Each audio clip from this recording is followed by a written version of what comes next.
6 actually, not 4. On 6. Yeah. That's big.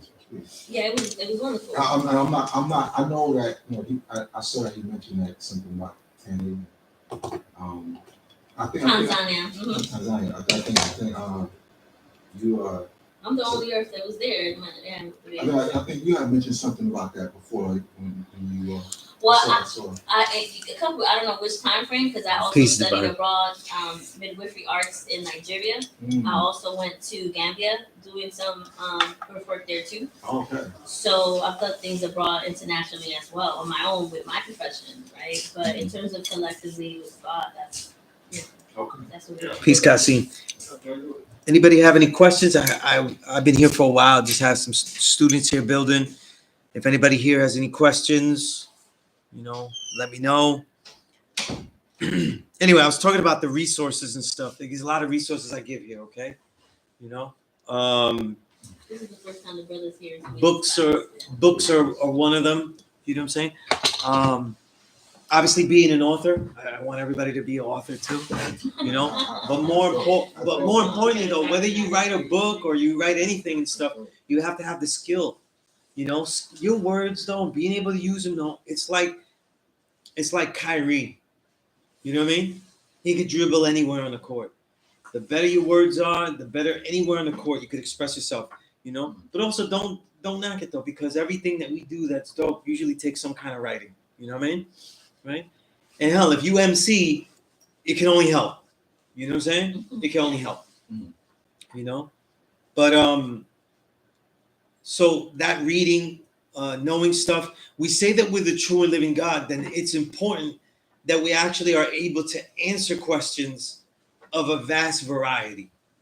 You know what I mean? And then also knowing many things, able to help people find answers, even if you don't have them yourself. Okay? That's been the key. There's no way I've been able to answer every single question that's asked to me. You know what I mean? But being able to give them a framework to get these answers is the most important thing. And the same with you. What makes a great student? Okay? Let me first say the 3 things I tell every student that walks into this class, whether they be a student or not, bro. That way you could say, I'll still learn this, or I'm not going to learn this. Sunez is crazy. I'm never coming here again. Right? The first thing I say is that have a criteria for who it is that teaches you. And that means a criteria for every single thing that is around you. Every single person, place, or thing. Everything is in your cipher. Something is teaching you by remembering, right? So take note of how you remember things, what you remember, what you were trying to learn, and who you let teach you. In this classroom, I want me to be one of, if you have never done that or had the opportunity, because it's not really something that people have the opportunity. They go to school, they have to learn with that teacher. They have to learn these subjects. But this is your chance to say, listen, this is who I want to learn with, and this is who I'm going to learn with. Okay? So these are the things that you take note of. With that said, learning to have a criteria, right? What do you expect out of those that teach you? Whether it be a person, whether it be a video, whether it be a book, okay? Right? Because choosing a book is very crucial, right? How do we choose a book? All these things. The second thing I say is always be making your next question, okay? In other words, the greater that, anywhere you want. The greater that we learn,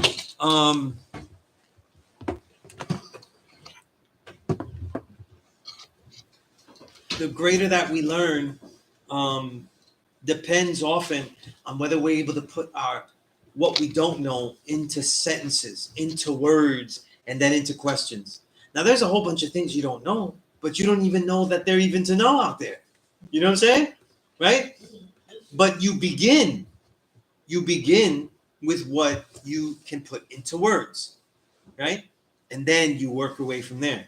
Now, to do that, to do your next question, you have to actually look at what you think you know and assure that what you think you know is absolutely true. Okay?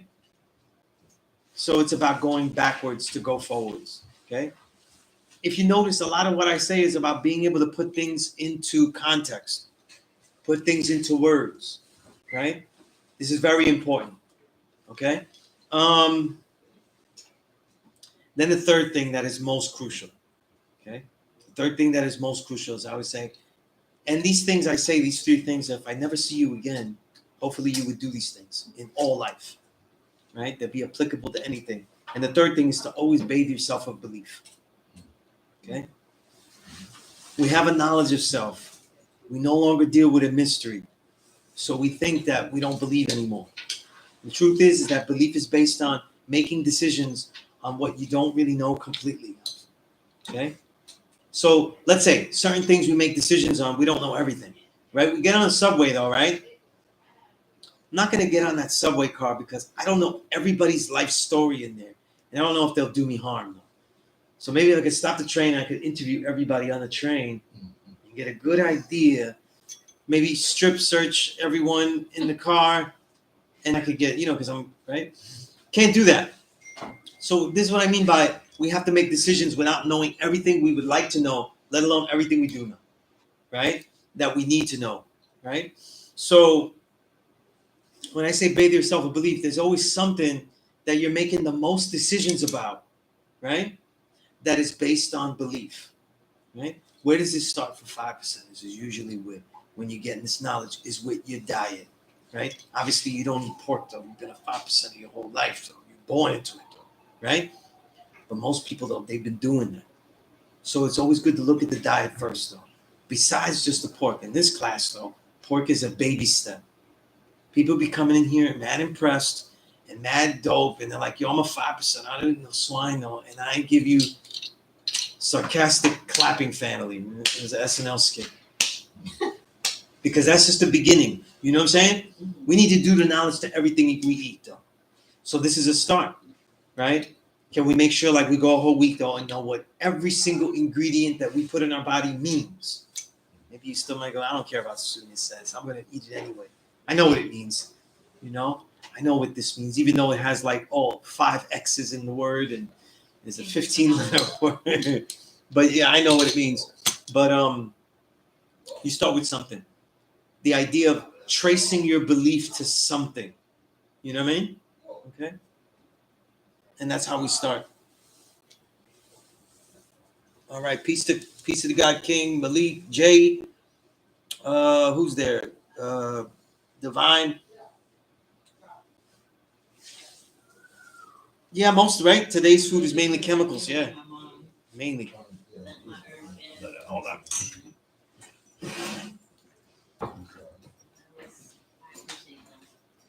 I was happy that if you turn right in exactly a month after, we'll see. Right? Actually, when I was traveling to Nigeria and I went to see her August 11th, and she died on the 13th, and I arrived there. And a few hours later, because she got her 7 daughters, the youngest one called me because I was in Nigeria, and she was like, "Your mother returned," and I was in Nigeria at the Ocean River. It was crazy. Okay. All right. If anybody here has any questions or builds, throw them in there. I will be looking at them. All right. So let me see.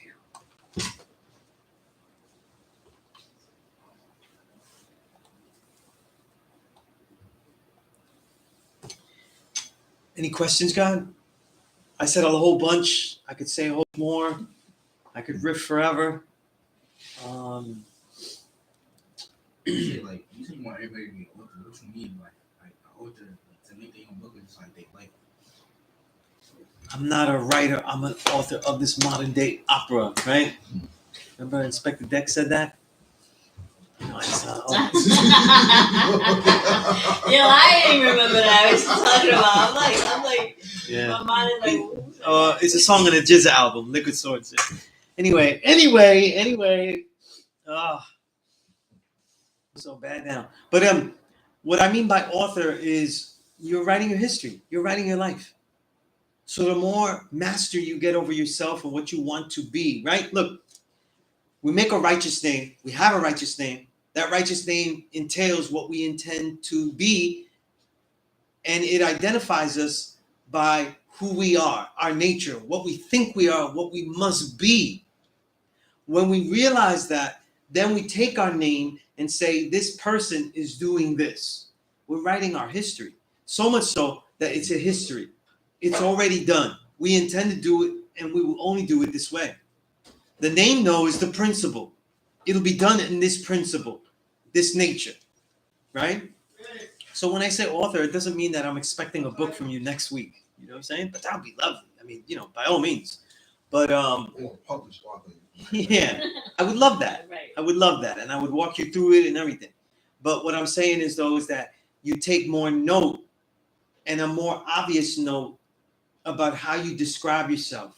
See, what I mean by author too is that people don't use words. They don't know the words that they would describe themselves. So like this, right? If I gave you an assignment, this is just for you. You don't have to hand it in, but it would be a great assignment to write. I have every student in the curriculum. When you see the curriculum, I'll email it to you. It's all based on what you do. Student comes here, doesn't do anything, though. It doesn't make me stupider. You know what I mean? If I ask students to have a journal, a personal journal, to write about their lives, the things that they study, the things that they read, the things that they see, their understanding of supreme math, alphabet, the day's degree, whatever they're doing.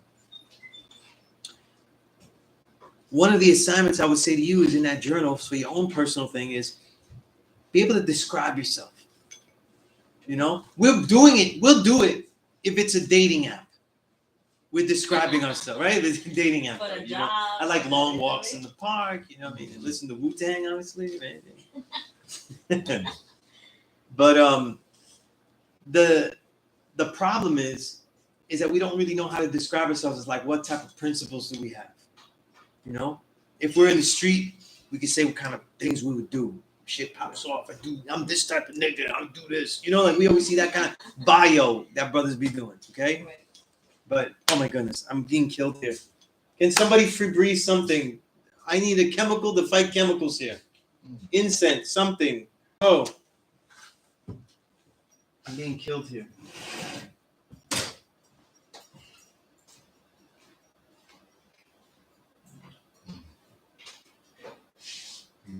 Ventilation system.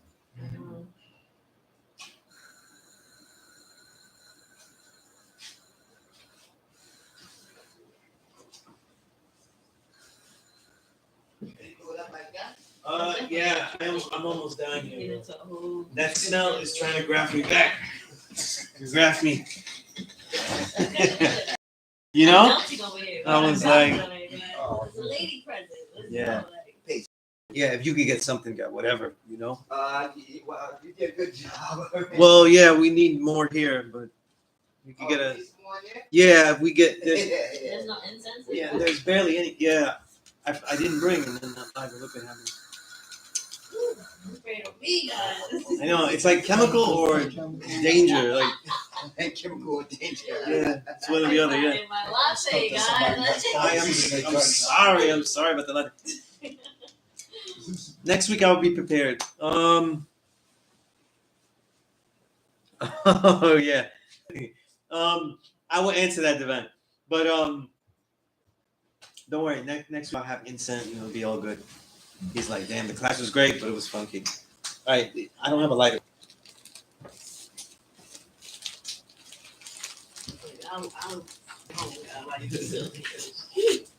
Yeah, I hate chemicals for.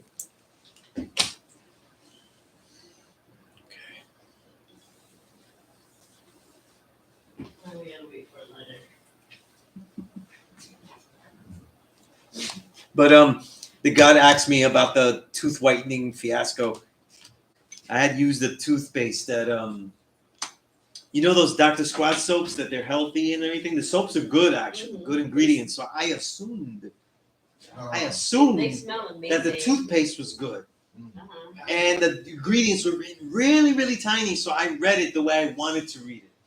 I read magnesium hydroxide, which is just milk of magnesium. I said, oh, maybe it's some of the white teeth that they put in there. But it was sodium hydroxide that they put in the toothpaste. And they do this now.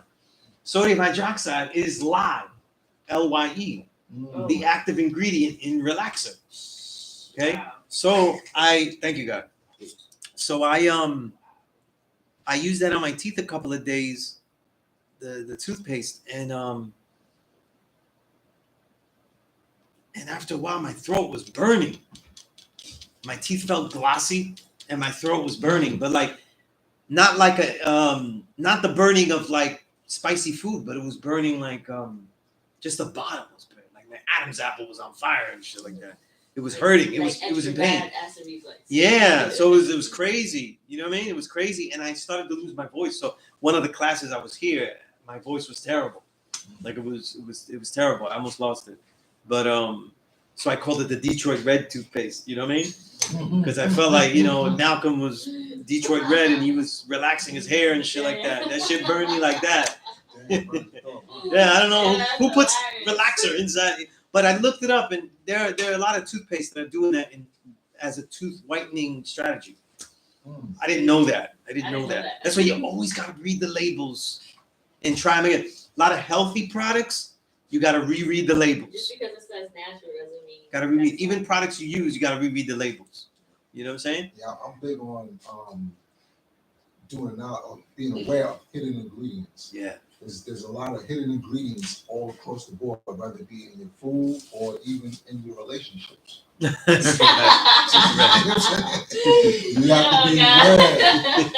be aware. Be mindful of the hidden ingredients. Absolutely. That's funny. Yeah, the class started on time. I was here. It only started 16 minutes ago. I was here though. The class actually starts when I'm here, not when I get online. So I thought he was online this entire time. No, because I was talking to you. Everybody gets a deference here. Yeah. No, and then the God came in though. Like I always like to give a special, focus on students when they come in here because they went through that trouble to come to the class. You know what I'm saying? But and then I get online anyway. You know what I mean? And it's a way of getting the people online to do extra shit. They need to do extra shit, more loops and stuff like that. Because there's going to be a thing. There's going to be a thing that we're going to be teaching people online, people far away, things like that. So it just kind of adjusts to it. Like that, we get trolls. We get trolls. Yeah. We get these trolls. We get trolls. Yeah. I mean, it's Yeah. Got like what 30 years. And I gotta say I don't know on the Law School of Mecca page I think I get the most trolls. Oh man. Yeah, I get the most. And honestly, it's because I'm Puerto Rican background. Yeah, that's it really is. It has nothing. And I'm like skinned it. You know what I mean? So we always get it like because yeah. So they have issues and stuff like that. You know what I mean? Because that's the focus of what a lot of people focus on is that, Yeah, nobody's ever said, "Oh, you said this wrong here," and then nobody says that. They say, "Oh, he's too this, he's too that. You should be teaching his own people." And I'm like, whatever you say is my own people. I've taught them too. Yeah. I've taught it. Yet they don't want to come here. Nah, yeah, that's never happened before. Right. Yeah. I think the farthest was when Dark Kim was talking to one of them directly on the. And he did it. He came on. After he spoke. Yeah. But he never had real reasons and couldn't really speak to why he hated me, like what I did and stuff. And again, it stemmed from that one video a long time ago about swine being natural. And I said, swine is natural. Be careful for natural things. And he goes, oh, he likes the swine, Sunez is about the swine, yeah. So even the recent one, the swine culture. He's right, and they're like, oh, he was taught how to eat. I'm not sure if that was like a real jab at I don't know. Yeah, I don't think so. No. Now, because I take jabs. On YouTube, they ought to be very direct. Now, just say you hate me, because everybody else is pretty direct. Just say that I hate you to death. Like, just say the whole thing. Yeah, that's crazy. Bro, listen. It's crazy. Is it a heart transplant? You know, I was hearing about that years ago about About the pig having a heart that's more similar to the human heart. Yeah. Yeah. But then they also say that humans, like, in my school, they teach me that humans are more related to mushrooms than there is a tree. Really? A mushroom? Like, I gotta look into that. I don't think what I I gotta researched though, look into I wouldn't compare us to a tree or a mushroom. And a mushroom is different than plant life. Like it's somewhere in between animal, it's not. So yeah. Always comparing, you know. Are they gonna do top 5 plants and shit? You guys argue who's the GOAT plant, 16, right? So at any age, really, you should always cross-reference the information that you're getting. Can't you funny though? Academia has a certain framing of, or accumulated body of information that it's not always right. It's just heavily promoted a certain way. You see what I'm saying? It's put in the world and it's commercialized, and so they tell you that this, that, and the third.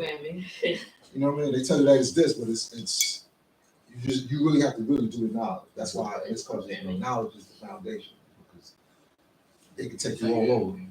Yeah, absolutely. So you just gotta be mindful of. Yeah. You know what I found interesting discussion on the videos that posted up at the last build we had was the stuff that kind of anger about veganism, and I think people don't really understand the point that I was making on that level. My brother made a point. He said that meat is not bad, and he went into we're more carnivores, a carnivore diet. Like what?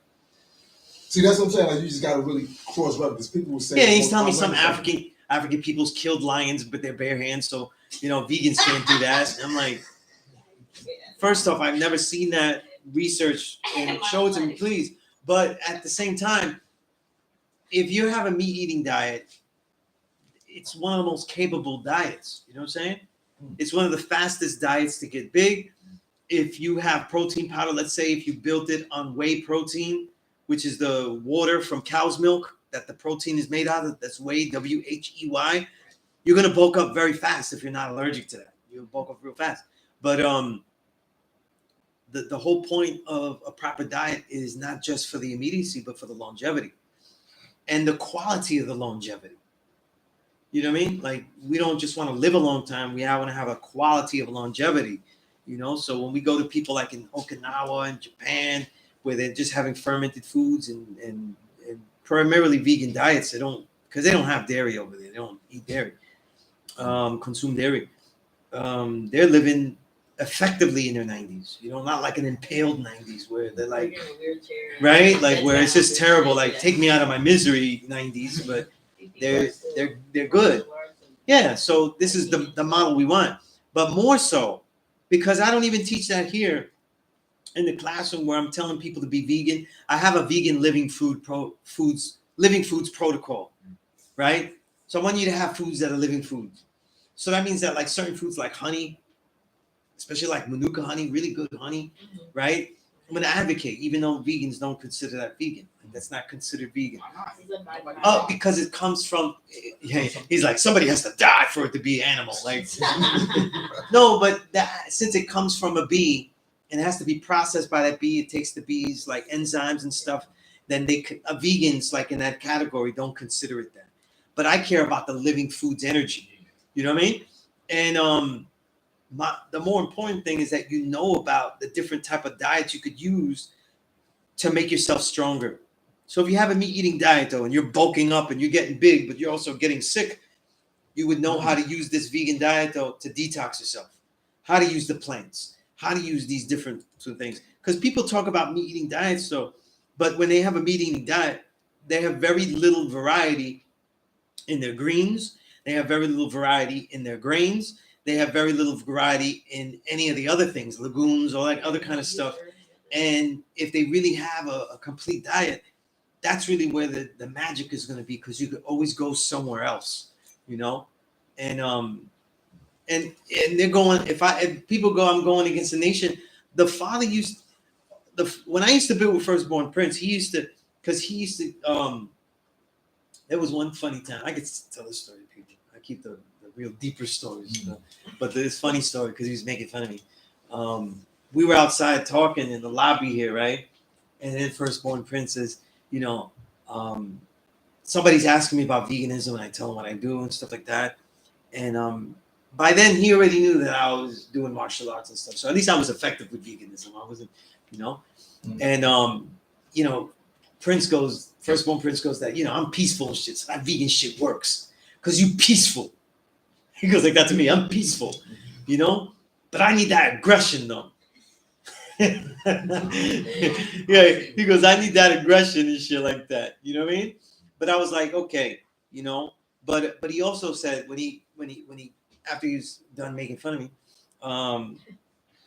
in a playful way, but after he was done saying that, he was saying that the father was really advocating that we don't eat meat, and was trying to put them on levels, the meat on levels, so that you would know how to use them, what to use them. Yeah, But even when these times of GMO fed animals, Right. all where you don't know where your meat is coming from, what's being done to it, all of the chemicals that come with it. You know what I'm saying? And more the research on the long-term effects of eating said meats like beef and things like that. Yes. Take my email down, then you email me. Okay? I'd like you to do all the work, then I'll get you the work. Right? Right? You're the student, right? You do the work, and then I get you the work. Okay? Tell me when you're ready to type.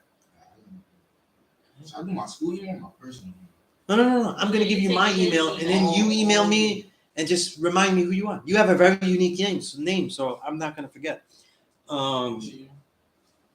All right, the email is Sunez97, SUN, like sun, SUNEZ, Sunez, 97, right? That's the numbers, 97, at gmail.com. Okay? 97 is the year that you got knowledge, or? When I got knowledge, of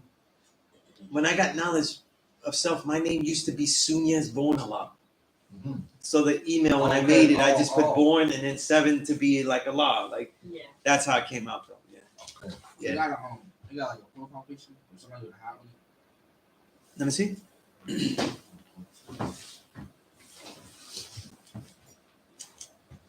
Yes, not for water.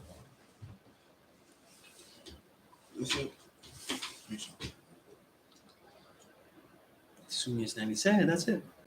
Got it.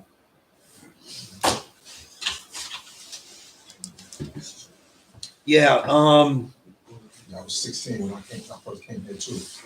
Yeah. 46 now. He said, damn!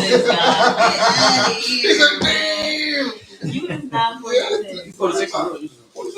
Oh, wow. I'm pretty old too. Huh? You not old.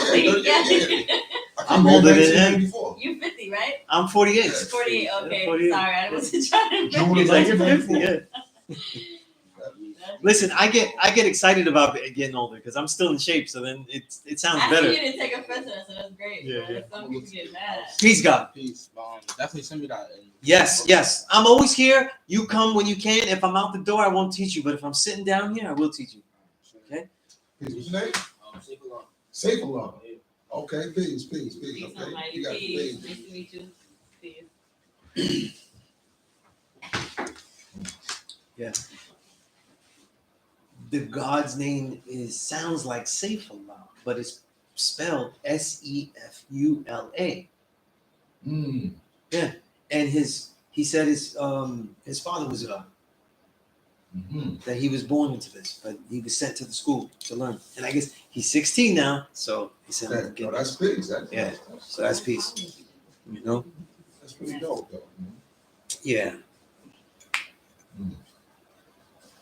It's dope to see, the young come at that age. Yeah. Have an initiative to learn. Right. Yeah. Yeah.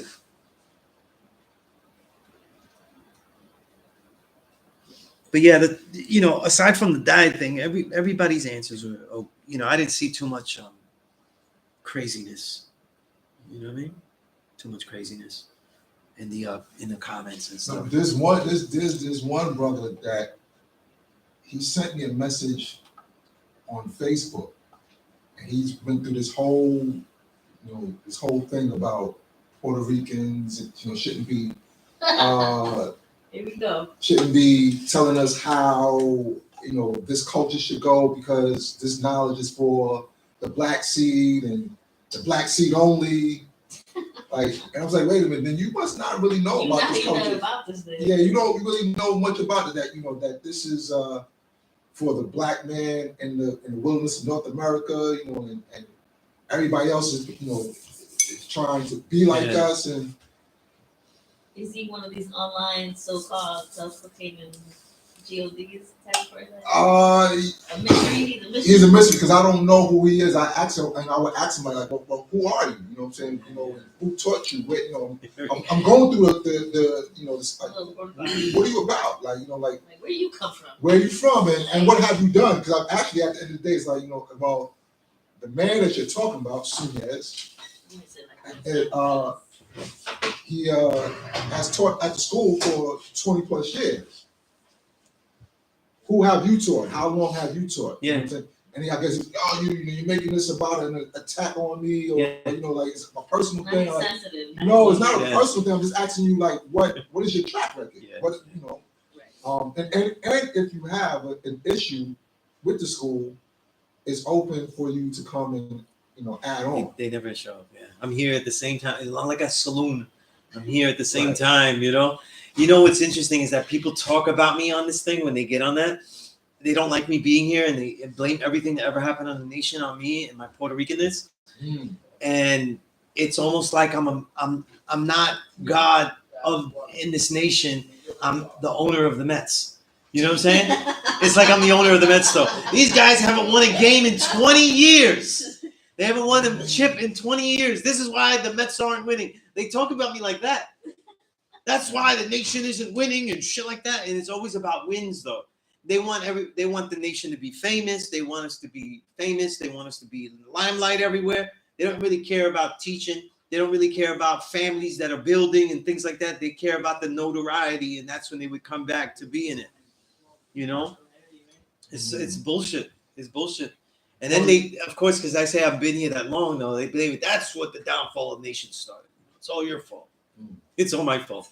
I've ruined the whole thing. You know what I mean? I ruined the whole establishment. But yeah, then the whole hip hop thing, like Puerto Rican, like that. They get like that. Yeah. They're like, oh, they want. That's not part of our history. First, they take hip hop. Right? There was a lot of comments like that. First, they're taking hip hop and breakdancing, and now they're gonna take this nation. And I'm like, it's more funny because it's people that. So they never got the lesson on unifying the seeds. Right. No, not at all. Maybe they don't know what that's about if they're speaking in that But it's interesting. We have this knowledge, and Yakub's whole lesson was the idea of separation, which is clearly rooted in us first. And you would think that as 5%ers, though, that would be a thing that people wouldn't even dare to try to bring in. But it's even in the history of this nation where people with the knowledge have that issue. Listen, brothers that I came up with this knowledge, like learning in the classroom together and all that stuff, they would say at times, like, I had a real moment. I won't even say who they were. We're out there. I'll tell you people that didn't say this, that were there. Like it was Siakil, others. Like we would have ciphers out here, like, because we're always here figuring out what to do that the elders would be okay with, that we could do, right? This is what we were doing all the time. And we're talking about the seeds and stuff like that. And one of the gods, he's a knowledge seed. And this is around 2002, 3, whatever. And he goes, God.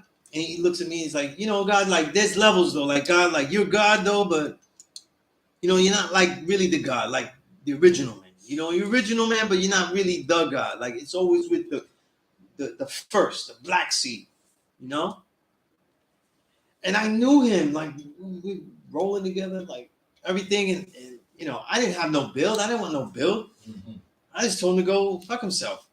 I was like, all this building that I do here, all this building. I'm not talking about building like we doing things and doing things for the community, helping the school, all that. I'm talking about all the builds I gave about melanin, about the diversity of that, about the black, brown, yellow, all of this science I brought, and you come and say that's stupid shit.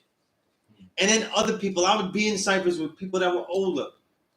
They would say stuff and say that the brown and yellow was made during the grafting process.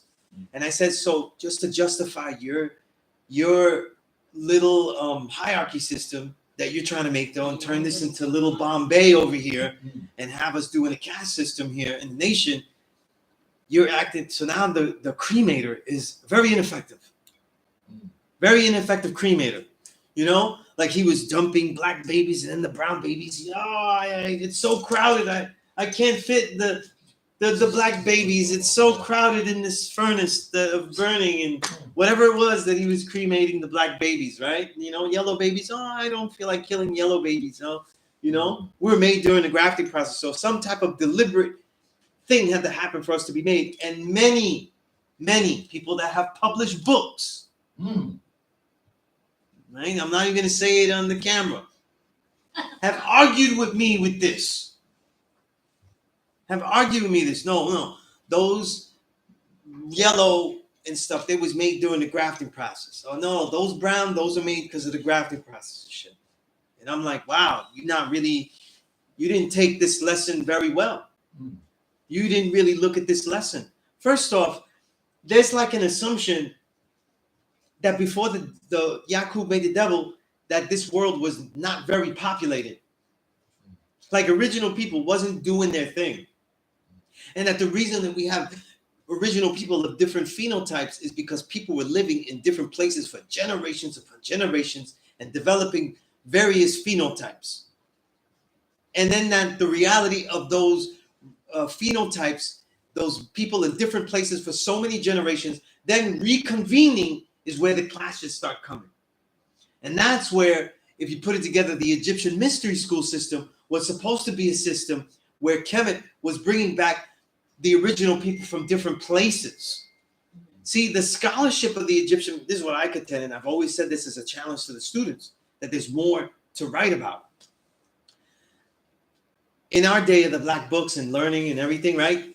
The black books were about African origin civilization, destruction of black civilization, the Surnama, the canon of Surnama books, right?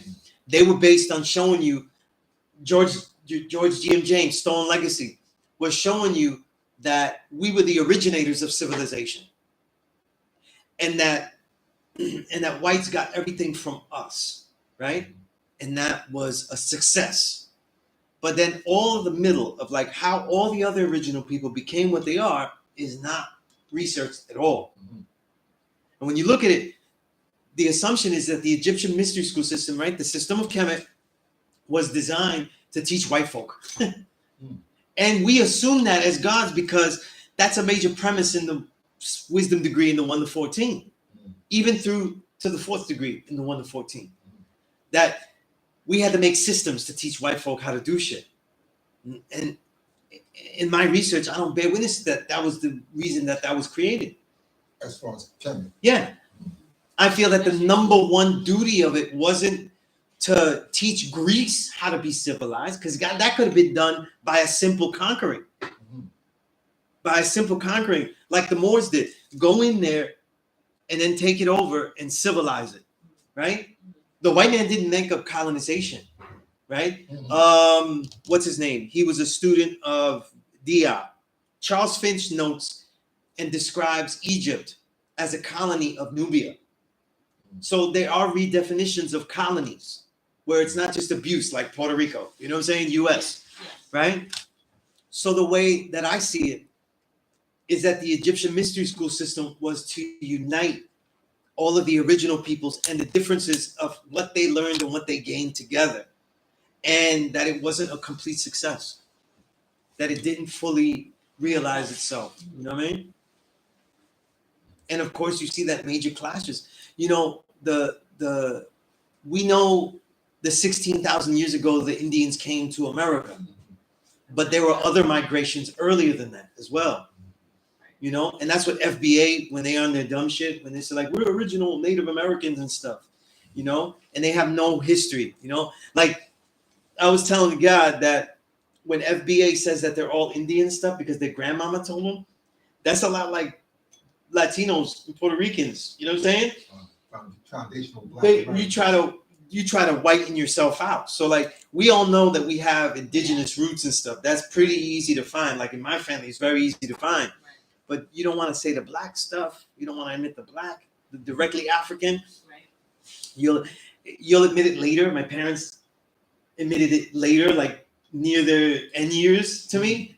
So I'd had to announce myself a long time for them. But they always admit, like, they always want to show you the picture of someone that was French in the family. Like, no, he was from France, you know what I mean? Yeah. Or like they were from Corsica. They were from Corsica. Yeah. You know what I mean? Same thing. Right? You know, and I was like, you know, like a lot of Spain you're talking about is really Moorish stuff. Thus Castilian soap. You know what I mean? Right? Because it was the Moors that made soap, and that's where the Castilian soap comes from, you know? Soap's made from olive oil and vegetables.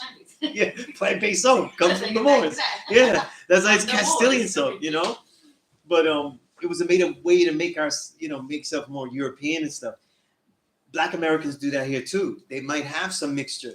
They misquote books like Jack Forbes' work, who's a Native American writer, who wrote a book called Native Americans and African Americans. Like, and he wrote a book like about that, about how the census data and how the realities of blacks and Native Americans was so mixed and deliberately confused too, to get around slavery or to get out of slavery.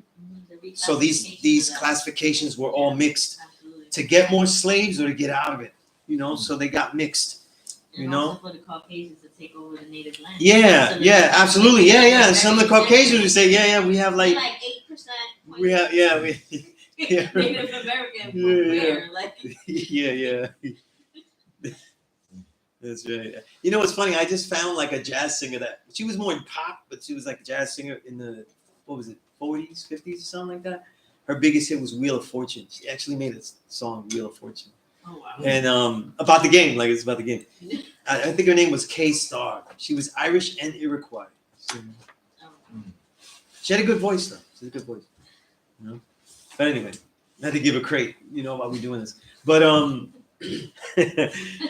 They always do that though. They was like, I'm 1/8 Native American. It was like, stop. Yeah, I don't know if she was doing that. I'm not trying to diss K-Star, but you know. J.A. Rogers kind of goes into that, like. Yeah. I always hated J.A. Rogers from Superman and Man because he tried to make it like, yeah, that's why the black man is so powerful. Look at the Native Americans; they were so weak they couldn't do the slavery. And I was like, that's not technically true. No. What really was happening was that they refused to do slavery. They, you know, like they were, yeah, they were. They killed them. They fought back. You can't enslave people that are on their home. You have to take their home by taking them out. Yeah. You know what I mean? Right. It was the same thing said. Like if you notice, Britain didn't really enslave Africans in Africa. You know what I mean? They took them out. They couldn't enslave them there either. You know what I mean? They colonized their lands though, and they set up colonies, but they couldn't do what they did in America. They had to do it different. That's where the colonies come from. You know, that whole concept.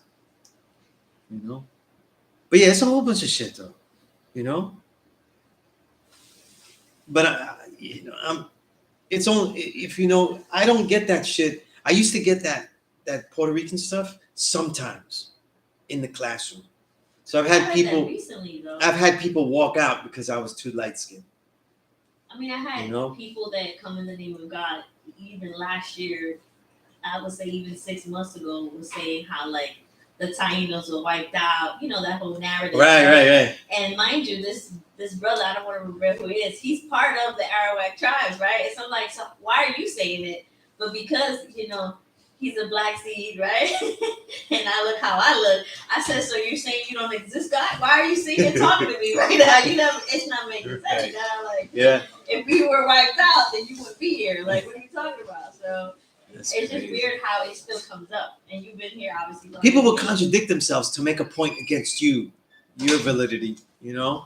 But he feels like he denounces that, or I want to say denounces that, and he doesn't always reveal that. I guess he selectively shares Oh, that okay. he's part of our Arawak tribe. So it becomes like he doesn't like speak on it so much. Very rare that I've ever heard him say that. And That's interesting. Yeah, that's so he was bringing it up only because I was talking about it. And he's like, well, you know, I'm from, da, da, da, you know what I mean? And so, like, oh, now you want to revere that, right? But you're bringing it up because we being fair skinned and you're, you know what I'm saying? He's acknowledging. So, I thought that was interesting because it applied to me because of my complexion compared to his phenotype. And it didn't make sense. And his point didn't make sense to me at all. Yeah, that doesn't make sense. So saying that we was extinct and then you're sitting right here with me. Yeah. Or even the so-called trinity of being, you know, the Africano, Spaniard, Italian. Like, it's always this holy trinity. And it's like, we're not. I've always hated the Holy Trinity. I hate it. That gets taught to Puerto Ricans because the Spaniard definition isn't really what is already a half original man. Right. Mm-hmm. So the Latino has a half original conqueror, especially in the Caribbean. That Spaniard Spaniard is a mixed person who's actively denouncing his roots. You know what I mean? So they're actively not bathing. They're actively not using soap. They're actively, you know, as a countermeasure. You know what I mean? Yeah. Right. Because they came here with like perfumes and all that kind of stuff, but they would douse it on top of themselves as opposed to cleaning themselves. They just do it to mask it. So it's like if you had some oils out in 125th and the bums are in the street, you just pour it on them. Like, you know, here's some musk. And just pour musk on the poor brother. You know what I mean? It'd be disgusting. You know what I mean? There's so many layers to the signs, though. Yeah. How to And I said, I've been saying this for 10 years in this classroom, that the biggest issue of this nation, as in I'm not talking about anybody else or even the frauds that are on the YouTube, but the biggest thing of this nation is understanding the I guess the 9,000 miles of all the different original peoples, or 85ery, as I like to go back to an old word. 85ery. You know what I mean? The 85ery. The select 85ery that comes from different places, because everybody has a different, like when we get knowledge of self, like we have to know New York history, we have to know Black American history. It's mandatory. You have to know it.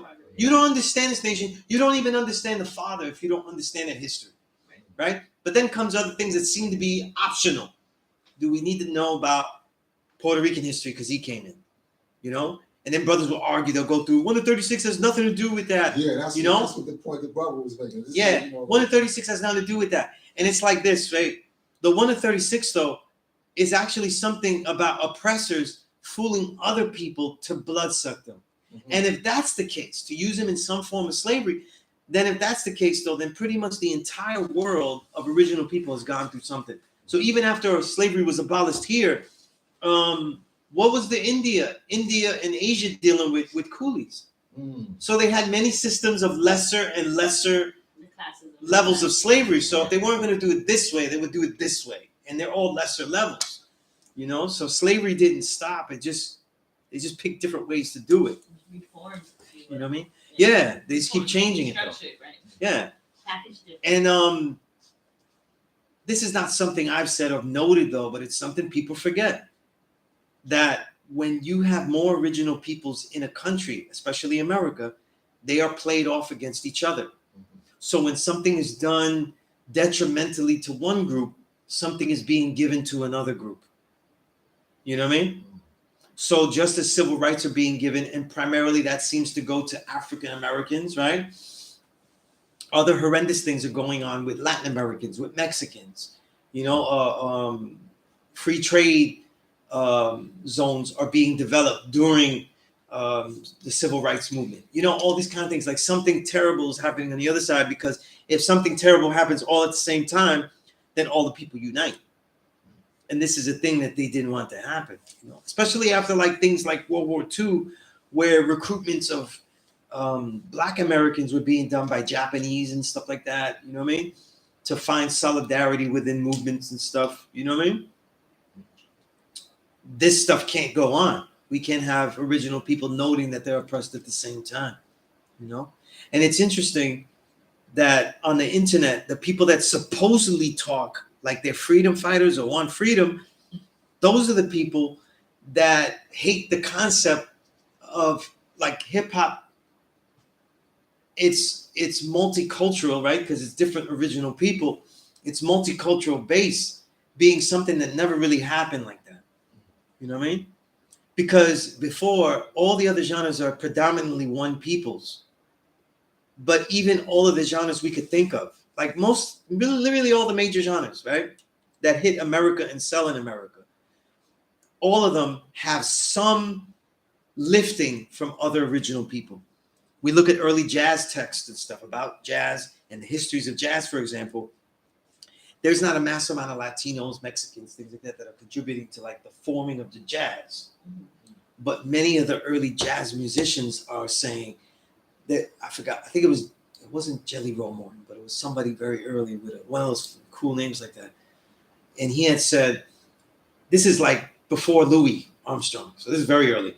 And he was saying, Ted G was the source for this though. See, just for the YouTube trolls and shit. Ted G will go in there and find it. But he said, this jazz musician said, if it doesn't have the Latin, and he meant the rhythm, right? That polyrhythm that we still had. If it doesn't have it though, it's not jazz. That's what he's saying back then. You know what I mean? So it didn't have all the different original peoples daily contributing. But original people in their genres were always lifting from each other in different aspects. We notice it more easily when other genres are lifting from Black Americans. We don't notice it the other way around. But many of the Black American genres, they also did that as well. You know what I'm saying? And of course, yeah, most geniusly too. Yeah. You know, and it's a wonderful, way of making things. But hip hop is the first time you have all these people there contributing something or being participants in it. I think that's the thing that forget with the origins stuff. They forget that in culture, there's also participants in it. You know what I'm saying? What's interesting about this nation is that every participant is supposed to be doing something because we're all supposed to be teaching, right? So we can't just be consumers, right? We're not really in the nation if we're consumers. If we actually have to participate, teach something. That means that the trolls haven't done shit and that they're not in this. No, that's a fact. They haven't done shit. Let me clear the air right now. Because a lot of times, like when I ask them, When I ask that question, Throw darts all the time. it's always that question is always avoided. Like Always avoided. Yeah. What have you done? Who have you taught? I remember once they were trying to say, "Well, I taught him," and I'm like, "Yo, you're just making up names here." You know what I mean? Like you're looking at the alphabet and just naming. I taught Divine End, and they just make up names from the alphabet. Savior, Savior Wisdom, and they make up names and shit. Teach my son. Yeah. Like that kind of thing. Okay, yeah. Yo, and when we got the knowledge though, teaching your children was not impressive. That's what I mean. Like, Yeah, that wasn't. You know what's crazy? That was one of the things that my daughter's father, my ex, I don't even want to say he got, but yeah. So he would say that a lot. He would use that as I teach my babies, and I'm like, isn't that a requirement or that's a standard? Yeah. Like don't say it like you're getting extra fucking points, like you're just being a fucking father. Like that's not. Yeah, what you teach them, what you know. What I mean? Like it's twofold, right? I think it's great that you teach your children in this knowledge and stuff. I think it's wonderful. But the thing, and it contrasts though. It does have its contrast because many of the elders, like how we love Firstborn Prince, and he said that. He was recorded even saying that. But at the same time, a lot of the elders, they had difficult teaching their families though. You know what I mean? Because their families, they were ostracized from them. And because they were pariahs though, they also became pariahs of the street. So they're now, because of their decisions and how they view things, they also aren't really able to get education or really navigate the world very well. Like people think like 5%ers, we were taught to navigate the world. But what the father did was very difficult. The father navigated the world as himself and seemed to have almost no trouble. Like he was ridiculous with it, right? But for a lot of the elders and the generations after, the firstborns and everybody else, that wasn't so easy. It's not easy to navigate. Say, I am this, but I'm a peaceful person. It's not. You know what I mean? How are you peaceful if you don't believe in the mystery God? You know, you don't believe in salvation of everyone, and you think you could do it. You know, like you get that kind of questioning and stuff, and then they won't. You know, let's not forget, like during their times, though, this is just right after the 50s and 60s. You know, that revolution of thought that is, you know, Woodstock and hippie stuff, that really didn't invade our people's schooling and our people's lifestyles and stuff. You know, so like the machismo of dads and all that kind of stuff, that's well into the 80s. That didn't the hippies and Woodstock, that didn't affect our families at all. There was no change in the way parents were dealing with their children, nothing like that. It was as old fashioned as before. So that means that if you didn't deal with religion, you're lacking humility, you have arrogance, you don't have grace, you don't have humility, and all of these things that are needed of man. You know what I'm saying? Yeah. So you're not a good person. You're actually going to cause trouble, you know? And you're gonna, if you're saying you're God, you're gonna fool people to equip themselves with tools that they don't have.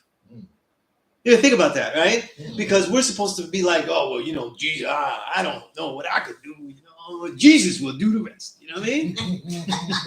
I've done all I can, you know? Like, Jesus will have the rest, though, you know? And I'm like, take the wheel. Yeah, so I'm like, yeah. So look at people when they say that to me, I'm like, so you fucking quit now? Like, you're just quitting. Like, you just, that's it. We're done. You know, like, we're not going to try anymore. Like, so, you know, when you do it like that, people don't realize how hard it was to teach their families, though, and then how quickly the women in their lives decided not to go through that hardship, the pain of it, the difficulty of it. You know what I mean?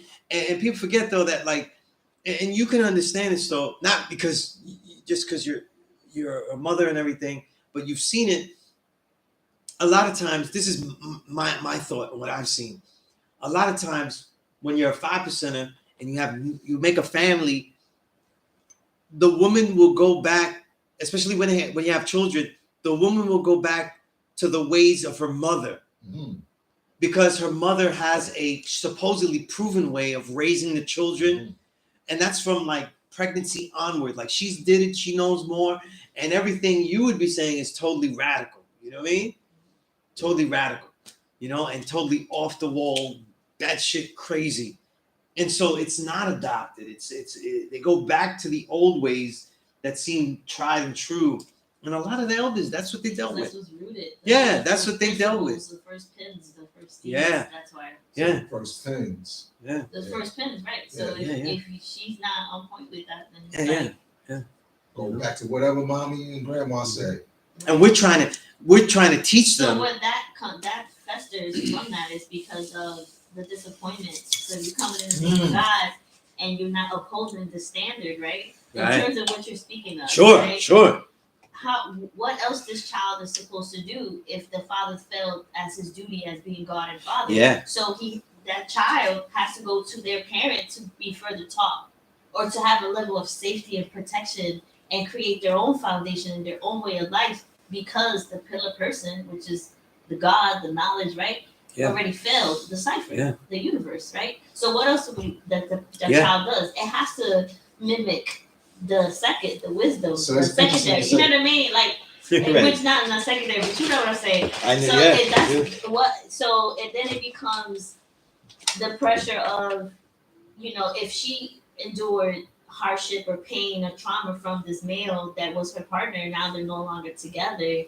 Now she's gonna do away with this lifestyle, and she really didn't choose it for her anyway. If she do away from it, right? Like in terms of being a 5% and being the earth, right? So you still gotta choose this for you. So if that relationship fails, now the baby is with the moms mostly, right? The primary parent. Not to say the father's not active, right? But if she didn't choose this for herself, then the child can eventually become 85 again, or stray away, or grafted, or mix and dilute, right? So this is why it's important for the mother to be rooted in culture, right? Exactly. And has to come here as herself and understand the importance of what sisterhood looks like, what womanhood looks like, and the realms and the depths of this role, which obviously we cannot get all of it from God. We can get aspects or an interpretation or a concept. But learning to be the earth, you have to get it and walk and talk with earth. Right. You need that sisterhood. It's not just being a parent, God, like a parent and pouring lessons. It's really the existence, the essence, embodying this major responsibility. You see, in the reality that you have had, Earth, you've been able to preserve a lot of the right and exact ways of mothers prior, and bringing that into the nation. It has a foundation where you wouldn't be like, well, I got to do the 85 ways of my mother, grandmother, whatever they was doing, because you went and researched and lived it out, and did it. You know what I mean? Right. But that's what happens. But in this way, they didn't know how to do that. The gods, they just was like, be fruitful, multiply. And because there's a lack of a support system. It was all. Like you use that word fail. It's like not that you failed, but you ran into a wall, but you have to kind of pick yourself up. And it was all like the first time trying it. Let me say this to not be like I'm not trying to. No. Yeah. Absolutely. That's not what I'm saying when I say failed, right? Let's clarify that more or elaborate. Failed in the sense of because y'all learning from gods, y'all learning that nature, right, and building according to those standards, right? But it doesn't mean you learn how to teach a woman. You know, and it's very different than making the earth from the beginning, which is only your daughter, not a black woman that you've taken on as your queen. That's a very different relationship, right? And you can't teach her how to be herself because you only could get that from a woman. I'm only going to know myself for being amongst and walking and talking with women. You could teach me how to be your woman and love you and your language and how to conduct this universe, but that's not the same for the next God in the next universe. At the end of the day, we can have a common foundation, but it's still a different universes, right? So you're teaching me according to what you require in your truth, right? But your sister has to have it within her. It has to be in her nature to want to build according to what is right and just and true for herself. That has to come in you, like from you. So to me, that only is extracted or nurtured from being with other earths and other elders. And other righteous women that may not come in the name of earth, because I learned so much from other women that was not a part of 5% Nation. Right. But that's why I say the extraction that you did in your life, to get the best part from all these different places. And then I was blessed to sit with my mother wisdom understanding, literally in her house, many times, not on the Parliament weekend, like on a regular day, on a regular Tuesday, you know what I mean, with my babies, and literally sit there and do the knowledge and walking and talking. A lot of people ain't blessed for that. They might see an elder earth here and be like, oh, she was like a mother to me. No, that was my mother. Because she sat there. Which is interesting because you are advocating the same route that we take. Like you have to walk and talk with the gods. You have to. Walk and talk with the earths. What is the nature of being a sister though? You know what I'm saying? So when I say gods have failed or the father have failed, a lot of the gods wasn't taught how to be a husband. No, or how to have that role, or to teach their black women. They haven't taught how to teach women. They could teach how to be God all day. You know what I'm saying? Give me the books, the referrals, resources. But how does that translate to a woman? How you make it attractive? How you make this loving? How are you a kind human being? Do you know what traumas are about? You're not even dealing with your own traumas. Are you gonna try to tell me what my nature is? Like, it's crazy because that's a hard thing to do, God. You know what I'm saying? Like we all come with our shit. Like we all come with it. So you're gonna teach me what it is to be earth all the way over here, and you can't even treat me with common basic respect. You know what I'm saying? Like you over here like doing other things that is not according to what you claim as God. So that's what I mean by failing, because I get that. A lot of guys be like, oh, I wasn't taught that at home, or my parents wasn't together. Well, we all had to get it out the mud somehow, in whatever stage, the triple stages of darkness that we come from, right? So you can't use the excuse like the plant-based stuff. You chose that because you did your own self-study. It wasn't because you got it from home. I didn't get it from home either. Right. You know what I'm saying? So that's not an excuse to be like, oh, my parents wasn't married. I don't know how to deal with women and their emotions, or when she's really, bringing forth life, how to care for her. Nigga, study that. Research that. You cannot say. I agree with that. I really agree with that aspect, because a lot of gods, they may not have seen that as necessary research.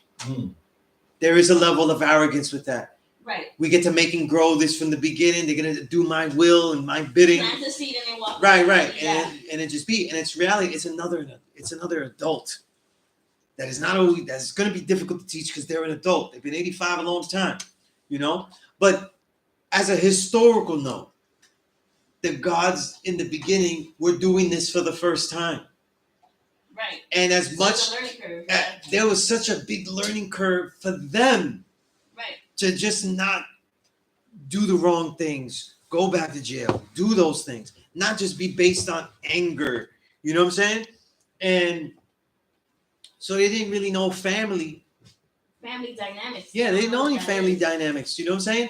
And they thought that if and the family dynamics they had already from the culture. I'm talking about like America. We're already like, listen, I put you in there, and you do what you're supposed to do, and I'm gonna be out here doing what I do, and I come back, and so it's the same thing. Right. You know, so as soon a lot. That's why I tell a lot of people this knowledge of self, going all the way back to even Nation of Islam, is very westernized. And the way it's taught and the way we got it, we also taught it very westernized, you know, the accumulation of knowledge. Right? In the East, though, they don't deal with the accumulation of knowledge. They deal with the getting rid of what's wrong. So the mentality is different, right? The destroying person. Yeah, so we could always be like, we have to accumulate. We may not look at the things that and dealing with relationships, there's actually a lot of elimination you got to do. There's a lot of things you got to get rid of. Like, you can't be doing that. You got to let go of that. Yes. That ain't the thing you're supposed to be doing. Right. And just as a historical fact, just the way the history was, Scots weren't good at that. They weren't great at that. You know what I'm saying? And they didn't have solid lives. You know what I mean? They were supposed to go through the street academy here when it was a street academy, and they would go through college through that. And some did Umala, Dumar, Alim, and others went through it. But that doesn't necessarily mean that they would also be very equipped, though, with still building families and stuff. Especially, though, with this, no matter what, really was and still is a revolutionary concept.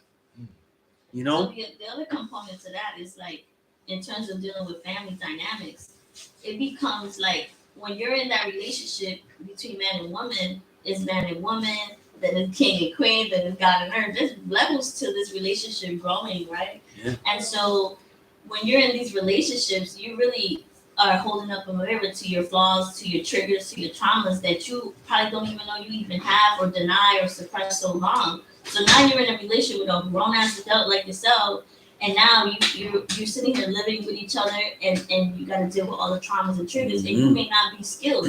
Right. So it's like when people because I'm a DV counselor, for instance, you can look up the definition of what domestic violence is, but do you have the tools and the skills to deal with it, to detect it, to see where the red flags, to see the trauma responses? So now you got to zig through a sister's traumas the same way we got to deal with y'all's. You know what I mean? And folks are not having those skill sets to be able to have a nurturing, loving, healing relationship. It becomes like we attracted to each other, we start studying something, we fasted, we making families and shit. You know what I mean? Like it's like Uncle Ben's rice. You know what I mean? Like add water and microwaving this shit. You know what I mean? And it's like that's not really how real life is. Like you have to go through all of these, transitions, and so how we do that effortlessly without causing more damage, or we are committing to the time that it takes, because that's another thing. People dealing with this cancel culture, they're so quick to I'm gonna just get a new chick and blah, blah, blah, you know what I mean? And so then that's another layer of I'm gonna swipe to the left and bag another shorty. You know what I mean? Like they're not really like invested. They could be invested in learning these lessons, but you're not even invested in your black woman when she's having all this emotional imbalance, when she's bearing life, or the postpartum care. Do you know what that postpartum looks like? Whether it's depression, whether she's nervous properly. It's like, y'all, not y'all, but I'm just saying some men only invested in like making the baby's the best part, but you can't even care for your woman if she falls ill, you know what I'm saying? Or have a trauma from the childbirth, you know what I mean? Absolutely, y'all the first ones that's there to care for us, you know what I mean? So why wouldn't you not care of what tools that you need for her recovery and this child that is solely relying on the mother for at least the first 2 years, especially if she's breastfeeding and all that. So it becomes, how do you support this black woman when she's breastfeeding? Are you picking up the proper foods? Yeah. You know what I'm saying? Like, And- are you preparing yeah. it yourself? And these are First, things that and were, get yeah, these are nourishment things that we can properly. say probably were not thought of. You know, I It's think like build a as nation, as- make babies, teach as the time went babies. on, I would say Y'all that skipping there the are whole many process. gods that really did figure it out.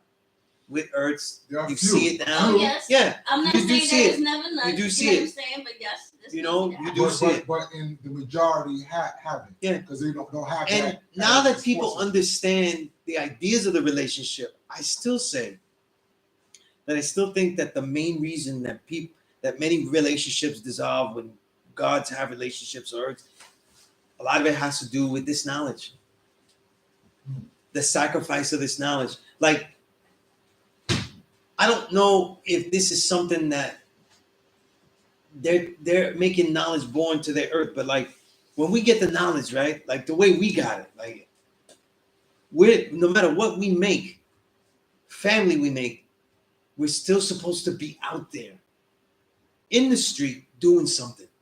There's Yeah. still supposed to be something going out in the street, I agree. you know, and being in tune with that. I agree. And that leads a difficult lifestyle. Like sometimes people want it to be over. In my experience, they're Well, waiting. they Like give us a in other base words, yeah, and a job. or in other words, you've done enough to retire. Got it. You know, and in my experience, it was like you ain't done with this, like, and I'm like, this should never end. This should never end. You know, we're always, you know, you're still going to school. It's Thursday. You know, and the thing is, I get that with everything I do. So, like, remember we was talking before? Yeah. Everything I do, it's supposed to end sometime.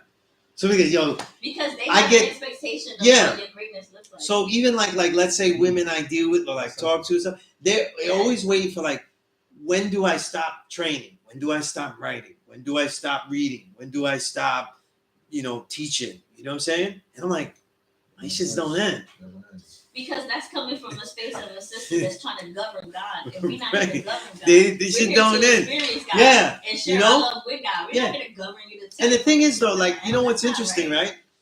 Is that I spent so much time trying to figure out how to do all of these things without taking away from my children's time. Yeah, that's hard. You know what I'm That's saying? the hardest part, yeah. So none of my children, none of them could say that, I took time from us because he was always doing this kung fu stuff or he was always doing the writing stuff like that. You know what I mean? Yeah. I always, for some reason, was able to find every single empty moment. All praise due. You know what I'm saying? If they play Yeah. with somebody else, I'm like, I'm writing. You know, oh, you playing with your cousin? Yeah. You know what I mean? Or I'm waking up, crack of dawn, and doing it. They wake up and it's like, oh, I'm almost finished. Give me 5 minutes. You know what I mean? And that's all they get. You know what I'm saying? Like that's all they have to deal with. So when you do all that, it's even if your children will accept it because they grow up knowing that that's the way. Like my youngest though wouldn't understand if I wasn't doing kung fu. Like it wouldn't make any sense. You know what I'm saying? They don't know a life like, and certainly my oldest one though. You know what I mean? I have a different experience when it comes to that in terms of the babies.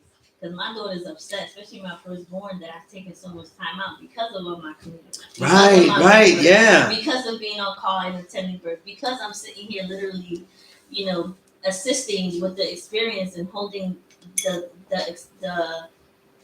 the whole journey of childbirth, right? Right. So my oldest, that's 16 now, Layla, that I was telling you earlier, she has expressed that so many times. She's like, you're over here busy, being everybody else's doula, everybody else's mom. I need to see you. And that shit's like a dagger, God. You know what I'm saying? And so then I tell her, like, well, Queen, like, this is my purpose. You know what I'm saying? Like, this is my journey to be a traditional midwife. And so there's so much of a commitment there. And they ain't no turning back now because this is all I know. This is all you see me do. This is my essence. I tell people all the time, people ask me, when do you become a doula? When do you start doing it? I'm like, yo, it's been such a integrated experience for me in terms of my personal life because I lived it and then teaching it and then doing the work and then being in community. Mm-hmm. There's no beginning and end to this shit for me. You know what I'm saying? And my daughter always says that to me. So I'm happy that you have that experience with your children, that they're not lacking your presence and attention because my daughters, my oldest especially, she brings that up to me. And that's the hard part of like I get that, being a single mom. It's and different. a sole You know provider. why it would always be different? Because I'm a father of 2 children where the relationships didn't work, and I end up being the non-custodial parent. Right. Okay. You know, so I'm Okay. missing them. So, like in the school year, I see my kids. I see my daughter 4 times a month. I hear you. It's 30 days, and I see them 4 times. So you got to be super. Yeah. So that, yeah. it didn't matter if I see them during that time. So when they see me do stuff now, if they see me do kung fu, they see me writing, they see me reading, it's more deliberate now.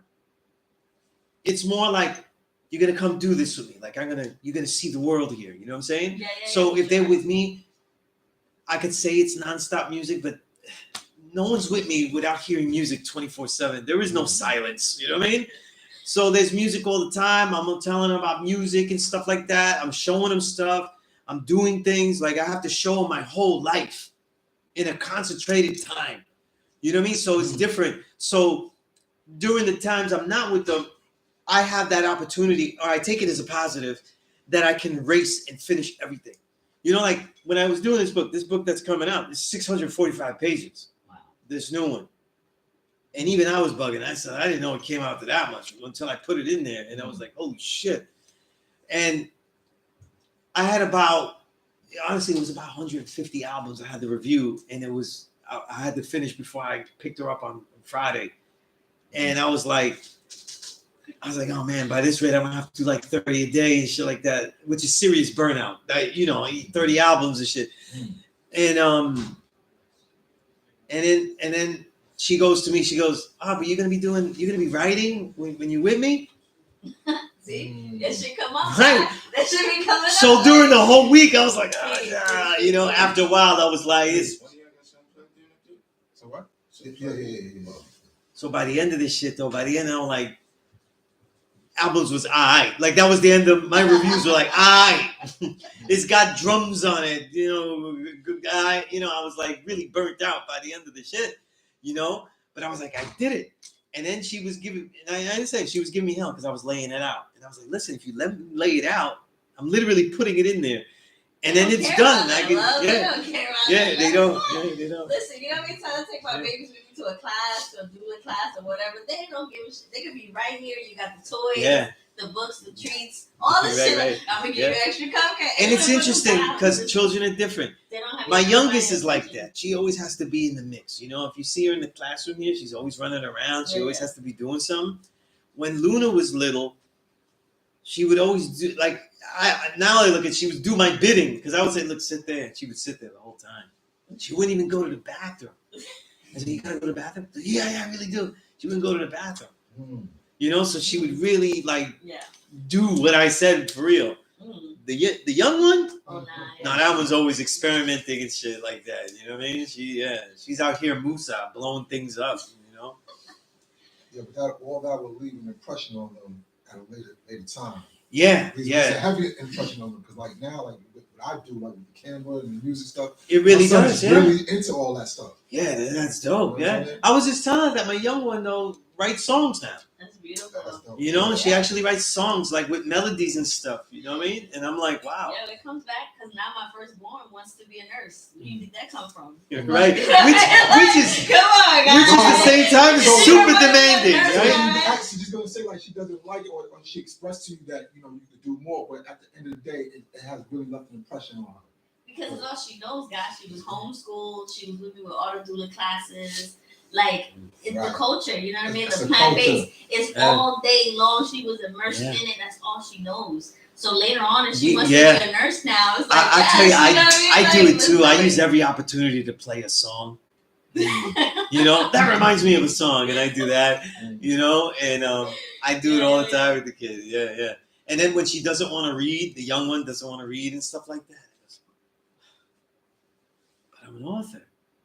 You don't love books. I mean, and I point to all the books. You don't love the books. You don't love what Bobby does. So y'all was 16, right? So yeah, I have my firstborn Layla that's 16, and my youngest daughter, who was a home birth me-back baby, is gonna be 13, which is 120 Saturday. She's gonna be 13. 13, right. Yeah, yep. So since my firstborn is 16, I decided to choose this 15 years now, you 15 know? years, yeah. And a lot of folks don't realize that I came through via sisterhood. The earth brought me into the nation, and our sisterhood, when we was considered in the 85 world, even though we were civilized when we got into the culture and not 5% culture,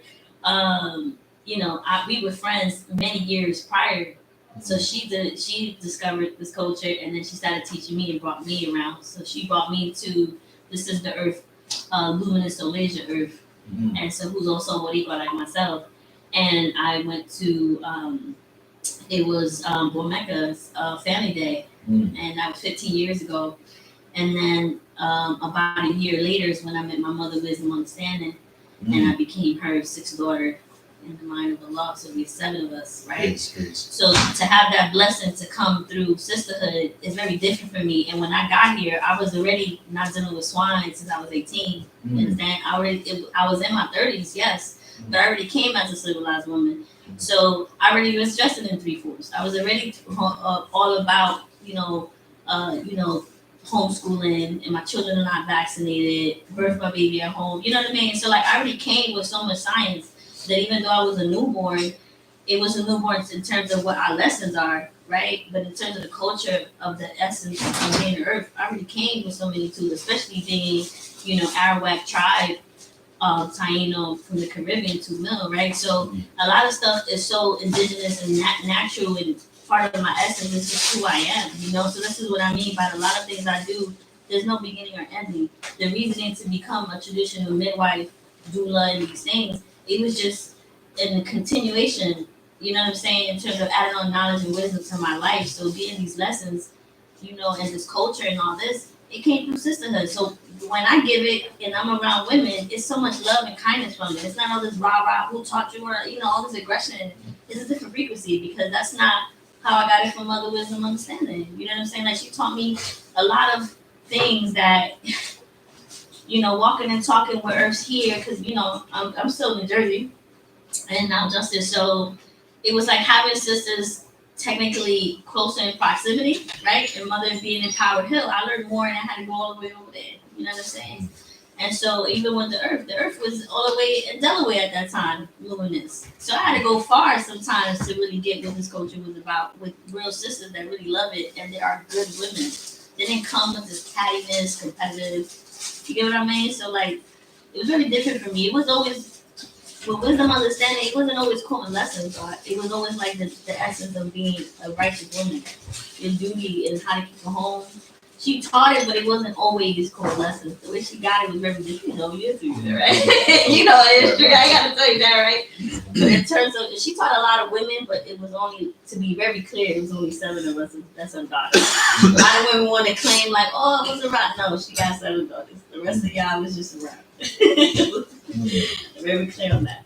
So it's a different frequency when a woman is coming like get out of the mud, or come through via a guy that she's dealing with, that he's God and she's here. Now she just strays away. It's very different, her energy, compared to an earth that's made from the beginning, like Sunez having daughters born in this nation, my daughter, it's different. Well, so that's what I'm saying about the support system. Like you definitely, we all need that support system, and a lot of times, the support system is so spread out. So when things happen, we wind up, or our women go back to like their mothers, their family members, because the support system is not as strong as, it's not as ideally strong as it should be. But that support system is important. And you had your support system. I've had a support system. Like, you come in here, you had your support system, and that's has enabled us to grow and develop into who we are. You know what I'm saying? And continue to do that as your daughter. Like, yes, your daughter has some gripes about things and whatnot. Yeah, however, but she wants to be a nurse because she sees your influence and the support system throughout the years. So that's. And then my youngest daughter is 13 now. She's saying she wants to be a chef and she wants to get a culinary. And I'm like, I want to take all the credit though, but I have to, right? Plant-based living, from conception. You know what I'm saying? So it's like, that's all they do was like, Mother taught me how to bake bread from scratch. You know what I mean? Mother was the first one to talk about like, listen, let's get this, community garden vibes. You know what I'm saying? Like I heard about growing your own food, but she literally did that. You know what I'm saying? Like, so to have an elder sit there and then take you to it when she first found this, like that's a different energy to sit in her garden and she manifested, right?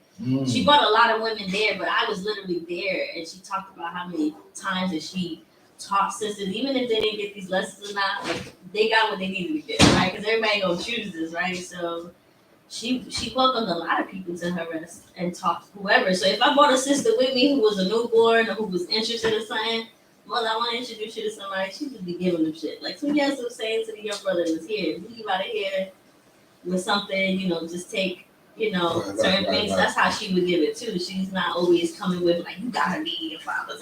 It was kind of like, you gotta choose this. A nurturing vibe. She was very, very nurturing. She was such a loving sister, God. You don't even understand. This woman right here, the way she catered to you, God, it was incredible. And the way how Sunez was talking about read the motherfucking ingredients, like the earth was on fire with that. Listen, she did not play games. And then she talked about the history of how she learned that from my other elder. May she be remembered in perfection, the earth cipher, how cipher put her on to certain things. You know what I'm saying? In terms of reading labels and things like that. So to hear that and then meet that other elder earth was beautiful to have her around too, So those are the gems that I get in terms of being around earth, like how y'all can talk about the God.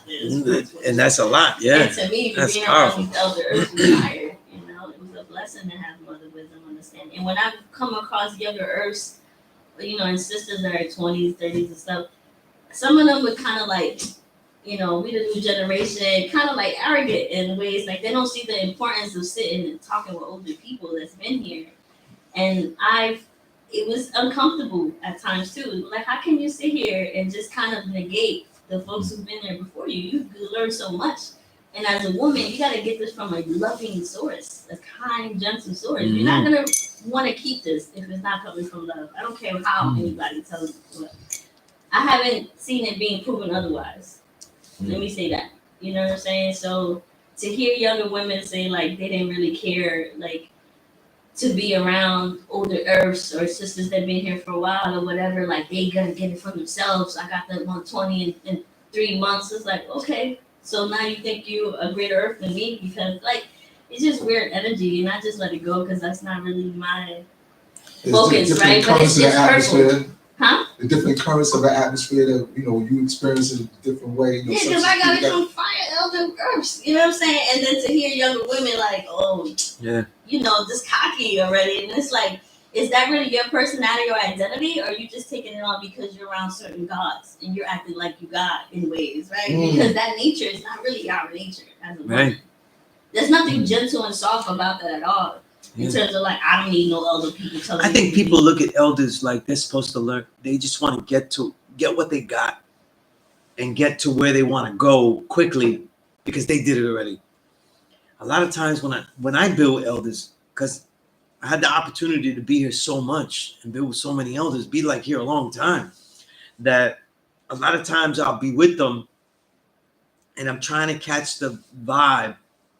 And I've been doing this since like, I started really thinking it's like when I was in my 30s. I was like, what's it gonna be like though when I'm in my 30s with it, 40s with it, 50s with it? What type of ways do I adjust or deal with it? You know what I mean? How do I react to things? Or things that don't change and things that do change. I don't think that people look at elders that way. They just look at it and like they have stuff that I want. Like they have information that I need to know so I can get to the next level, but they're not looking at like I want to know what it's like to have this lifestyle and what it's like to live that long with it. You get the knowledge, but you also need the experience to go along with it. That's going to actually help you walk through having it. Yeah, absolutely. Absolutely. Yeah, y'all are writing a lot of stuff here. How was it for you, God, in terms of sitting with elders and stuff? Like, what was your jealous. I know it's different for y'all, like, but there's so many different layers. By the way, that's it for Mega. That's Mega. I know Layers. The layers, right? Layers, yeah. The layers. Oh no, yeah, that's my thing. The layers. Yeah, layers. Oh yeah, okay. No, I know you know him. I'm just saying that's his word. Yeah.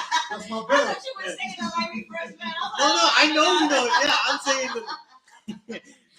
the layers. Yeah, that's the layers. Yeah, no, that is my thing, because there's so many different layers to peel back,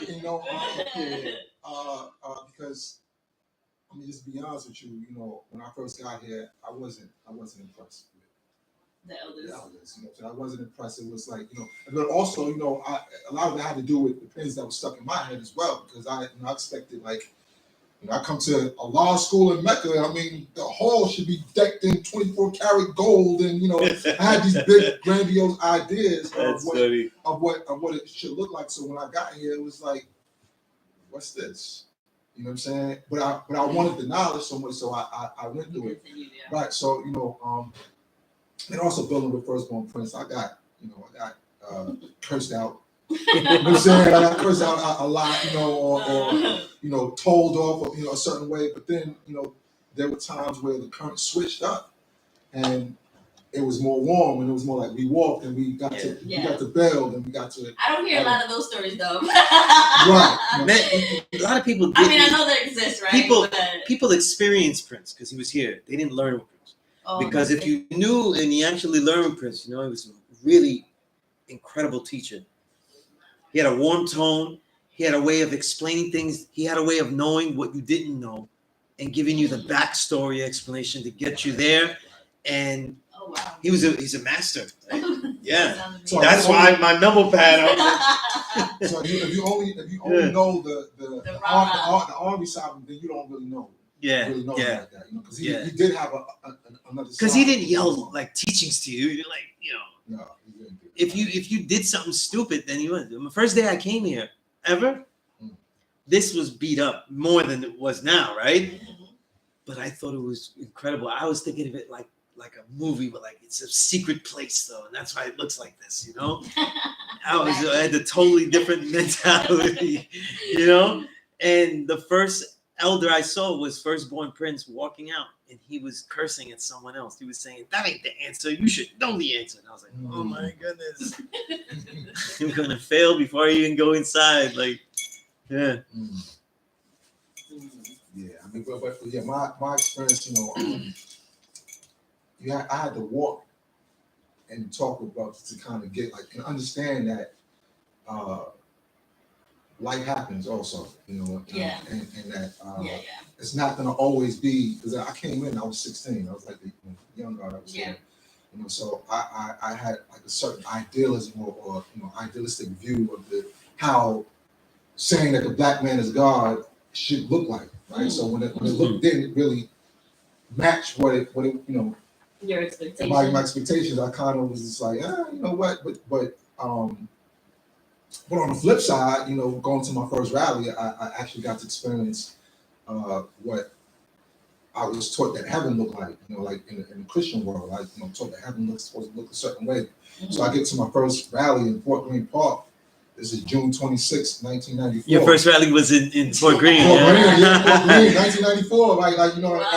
And I'm seeing, just the way the sun was hitting that park, and I seen God building, I seen the earth reflecting, and I seen the babies being the greatest, and it was just, and that was a beautiful, thing. Like, wow, this is, okay, this is what I can have for myself. And when I saw that, it was a reality for you. It was a reality for me, but that's something that you have to, go through, because sometimes the first impressions is not always the best impressions. Oh my goodness, yeah. Right. For sure.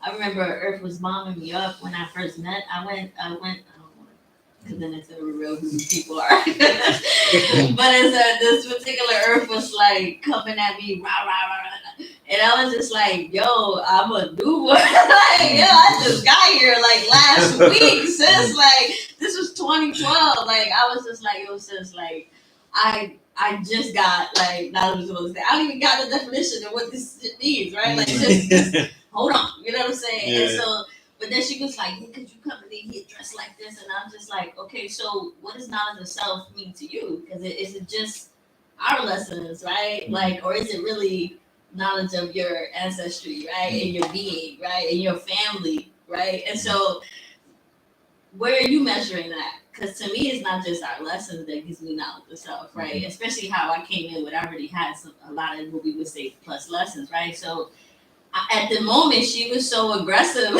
She was like, I was scared. I was just like, I don't even know how am I supposed to respond to this because she had such a masculine presence, and that's what I mean. The importance of how I got it from Wisdom Understanding was so loving.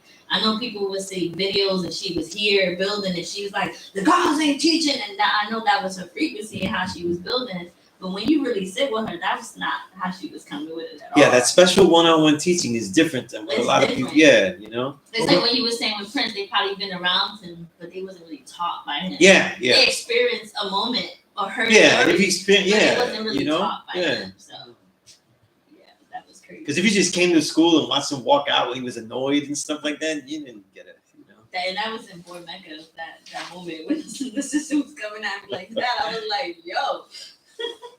That's crazy. Yeah, but also in walking this culture, I begin to realize why, people come like that because, you're being protective of the culture.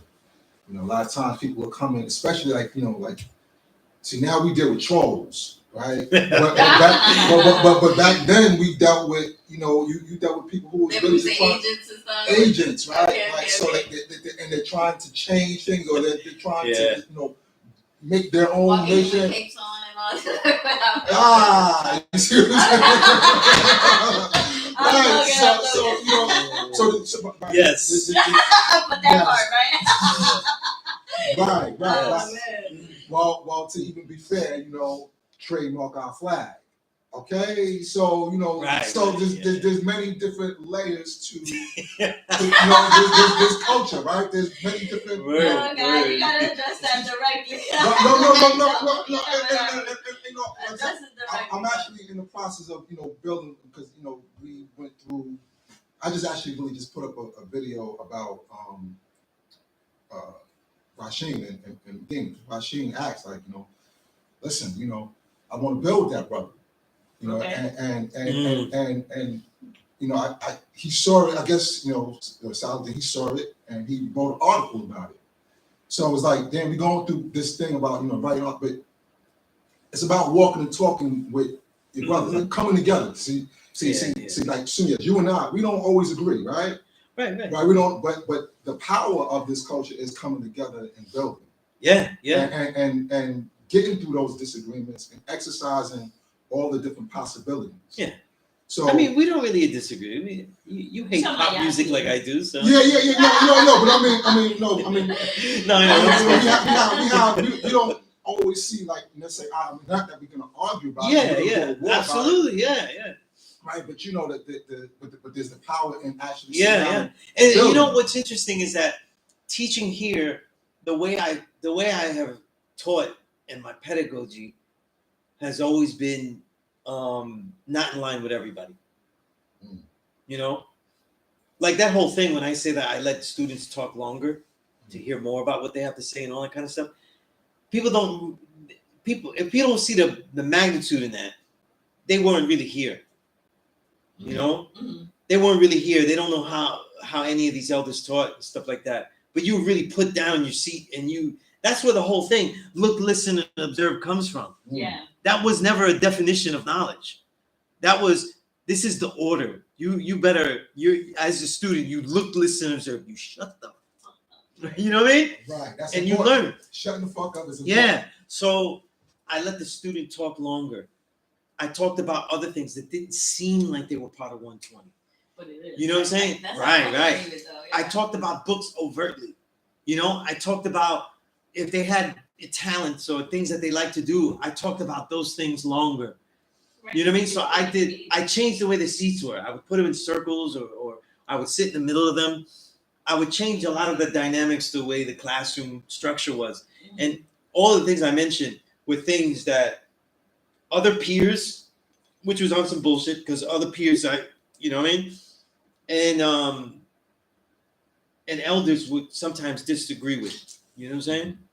Would disagree with. So like if there was a student that was saying something wrong and he felt like it was right, I would let him do his whole speech. And then go. And if people heard it from outside, they would be like, "Oh, that's not right, exactly." Oh, their head is exploding. Their head's like, ready to explode. They want to get bombed, But a lot of times you let the student go through the whole thing, then you realize, okay, now the only reason you're a student is because you're overtly in a position right now to admit and willing to admit that you're wrong about things. Okay, so now when they admit that, then it's all good. We go through the build.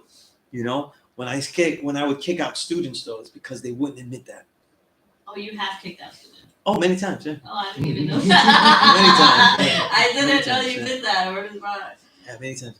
A lot of the guys that we used to train, our original G Life, Yeah. they used to be here being security for me. You know what I mean? And I remember, like, the funniest is always Wise Ramel, because Wise Ramel would be here, and he need to go, Sunez. He's saying some stupid shit. He would be like that. And it's like, no, let him go. Like Yeah. Sandman. Yeah.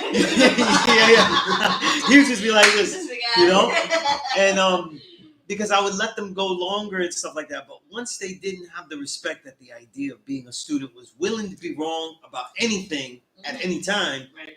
if the proof came, then that's when I would kick them out. Under any other circumstance, I wouldn't really kick them out. I would let them speak. I would let them disagree and stuff like that, because their disagreements would be fodder to the classroom, Okay.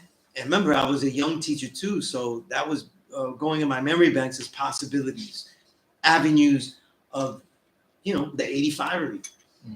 What makes a great 5%er in teaching is that he knows a lot of the avenues of 85-ery. He knows the way the errors are made.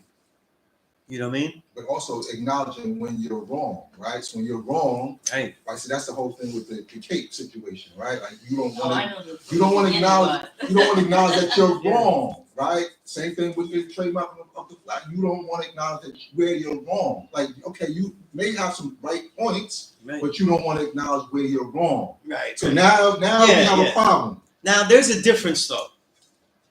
With the latter, they both didn't want him at the wrong. With the latter, it's just that he got big ideas. He went Yakubian.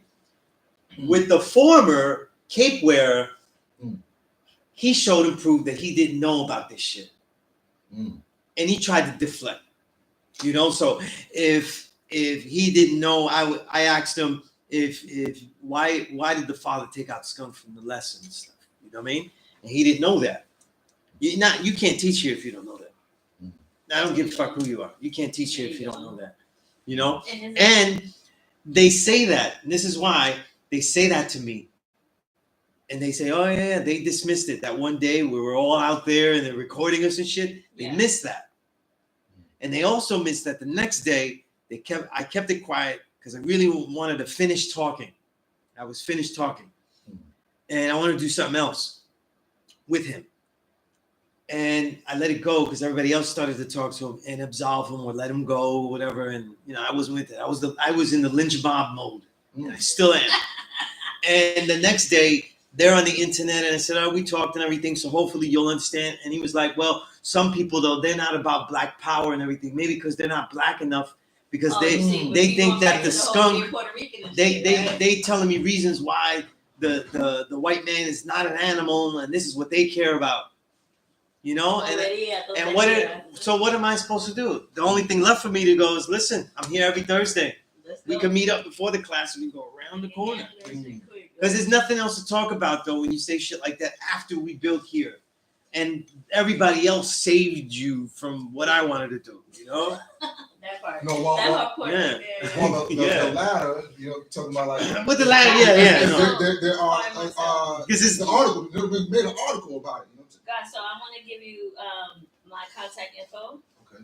So what you can do is scan this and you can I got a bum ass phone. Are you serious? Oh, so you just gotta type it in? Wait, you have to type it in? You gotta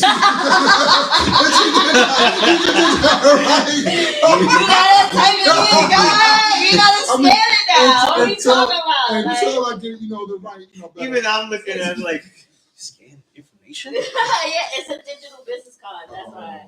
So you scan it and you get all my, all the things, the IG page, email, the business address. You know what I'm talking about.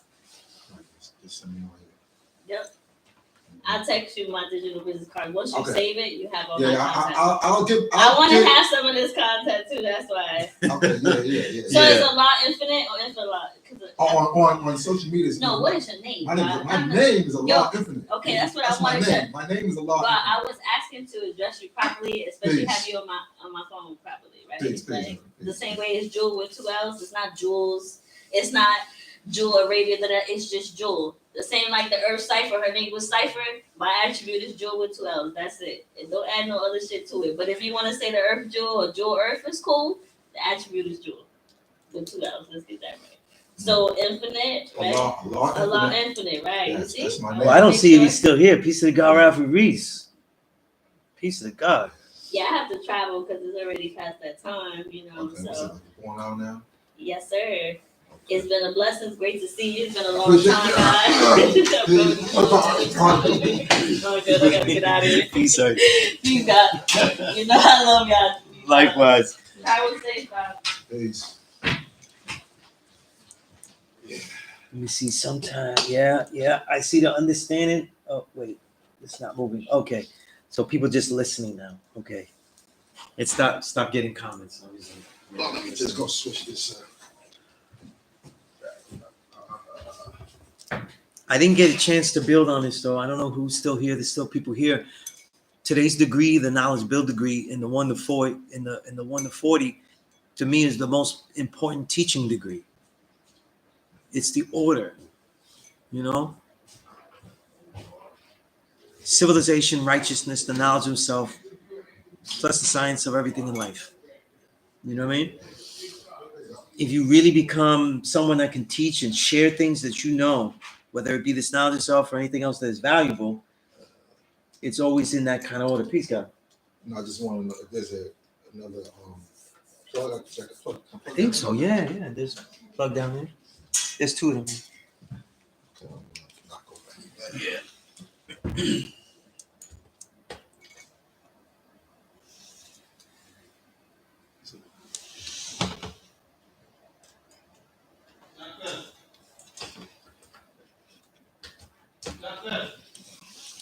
I see God, I see what you're saying though. I don't know the context that you're saying that, but when I say that, is because I'm talking about specific experiences that people have gone through. So it is still worthwhile because we come from different regions though.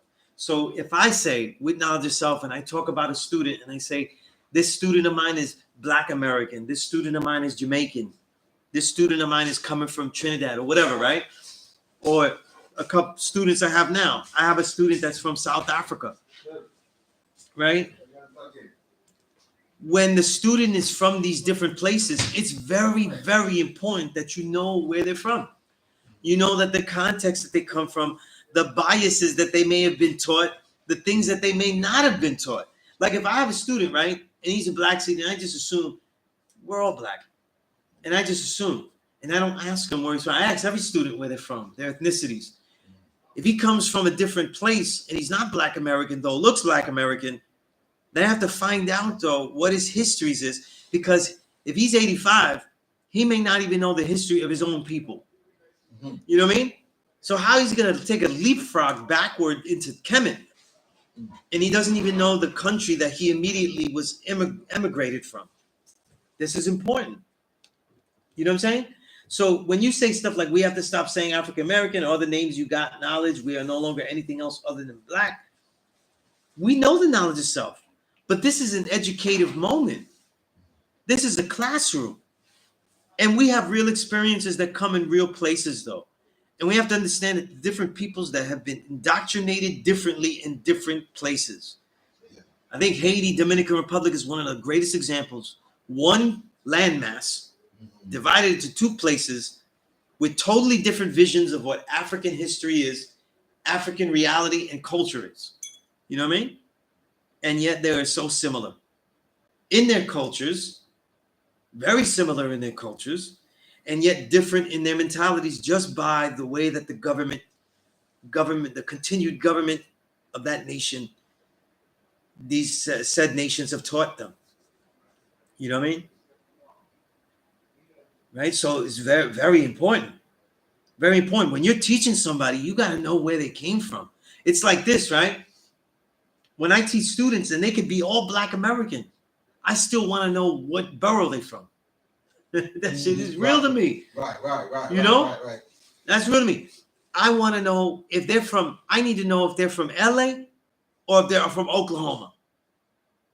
These are all different things. So that goes into the science of language and culture. Right. So, It's not really about what they are, it's the experience they come from. We need to know these things. Right. I think sometimes when we get knowledge of self, we're supposed to get used to devaluing them and saying that they don't count or anything like that. No, they don't have the same value that people put on them because we have knowledge of self. But they need to be known, especially when you're going to build with someone. Of course, though, I don't look at the guy and say he's an African American. No, that's the God. You know what I'm saying? Just like I say I go, look, I come from Puerto Rican culture. I end up talking about Puerto Rico more because people keep attacking me. You know, they keep attacking me. I'm not here talking about stuff.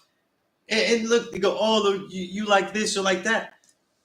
If people are around me, I'm talking about jazz and hip hop more than anything else. Even though I love salsa and I love Puerto Rican culture and I love all that. I have such a deep knowledge of it and the history, you know? But it depends on what people are devaluing, what we're dealing with, though, and what we have to educate on. You know what I'm saying? It's very important, you know? And it's something that needs to be dealt with.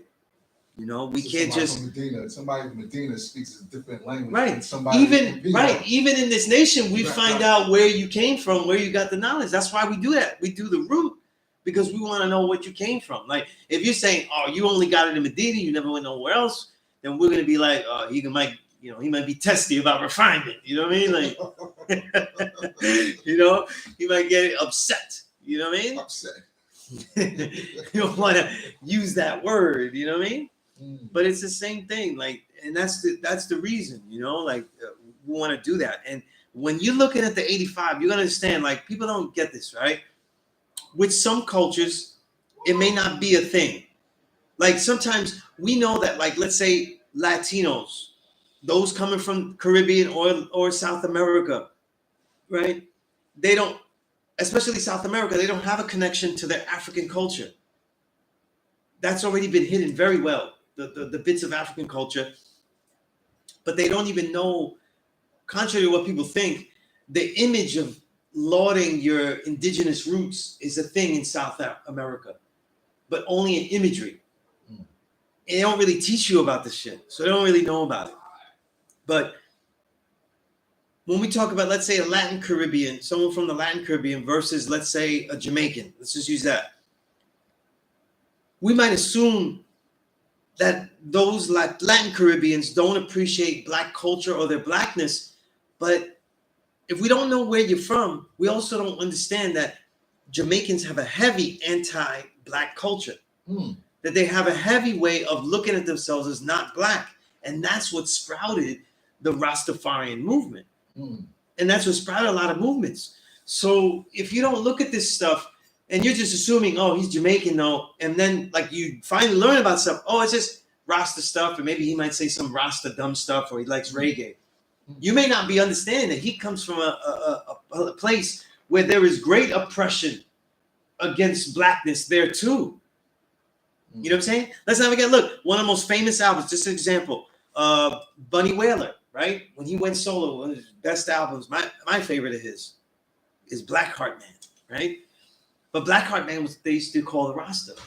He was like the boogeyman. I was like calling him the boogeyman. He was the Blackheart Man. So it wasn't like these things were embraced by the popular society or the culture. That's something that they wanted to push away. And that's how a lot of Rastafarian communities ended up in the outskirts.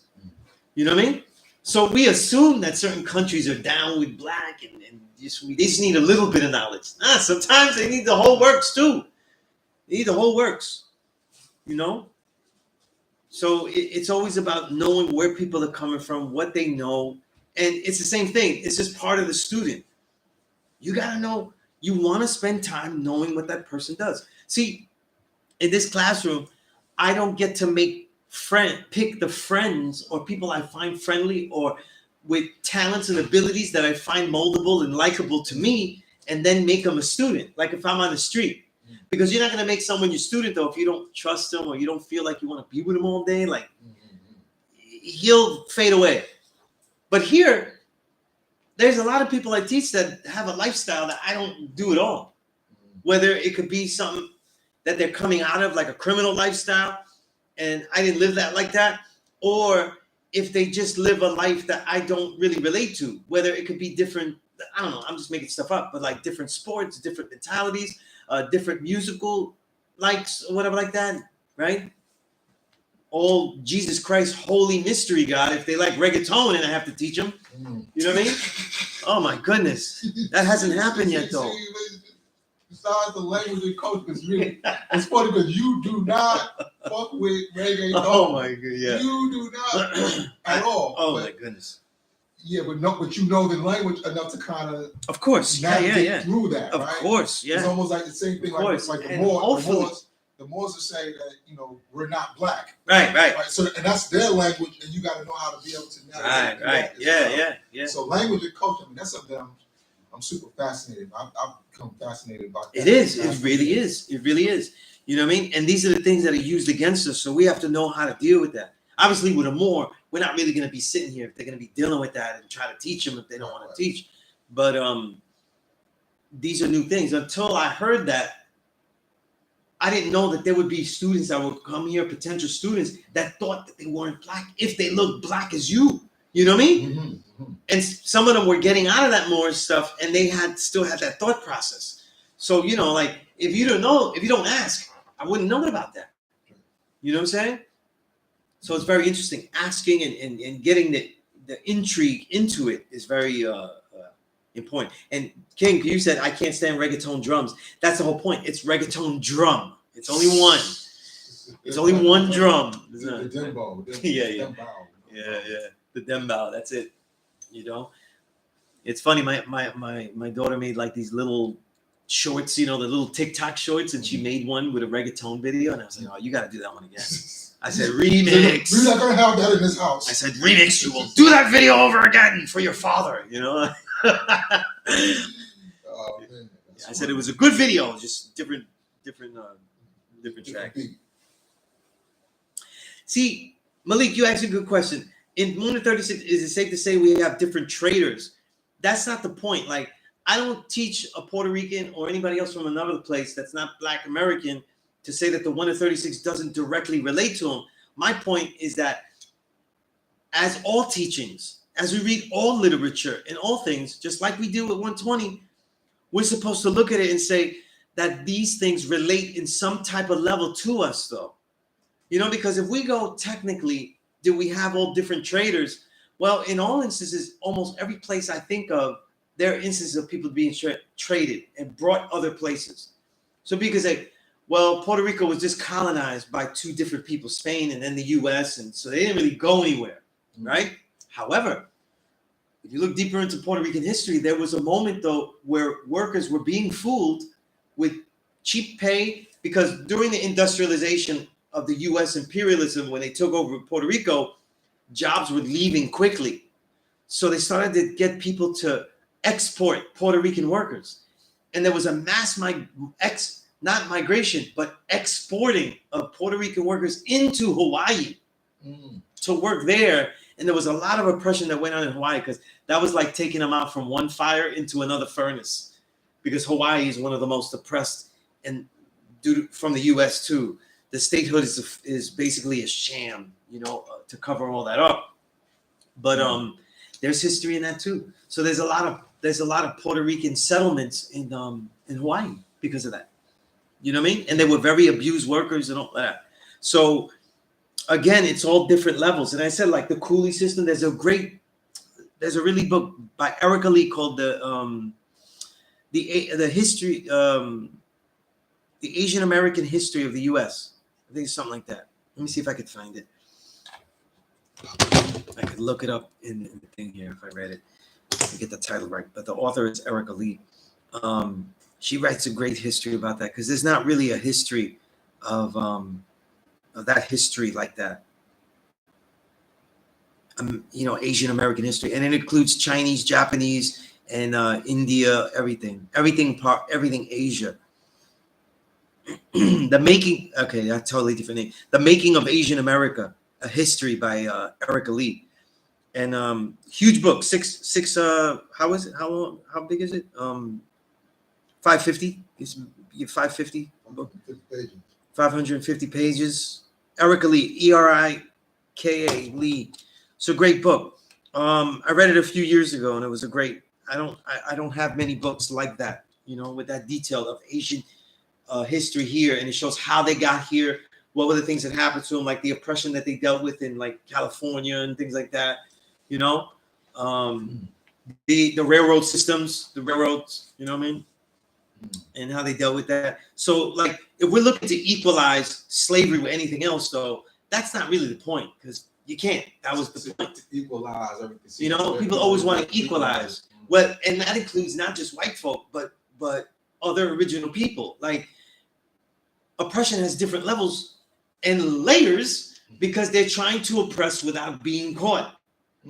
After certain things are set, they try to continue in a lesser way. You know what I mean? And the atrocity of the moment is that after that atrocity, this one is still going on. That's what makes this one so heinous.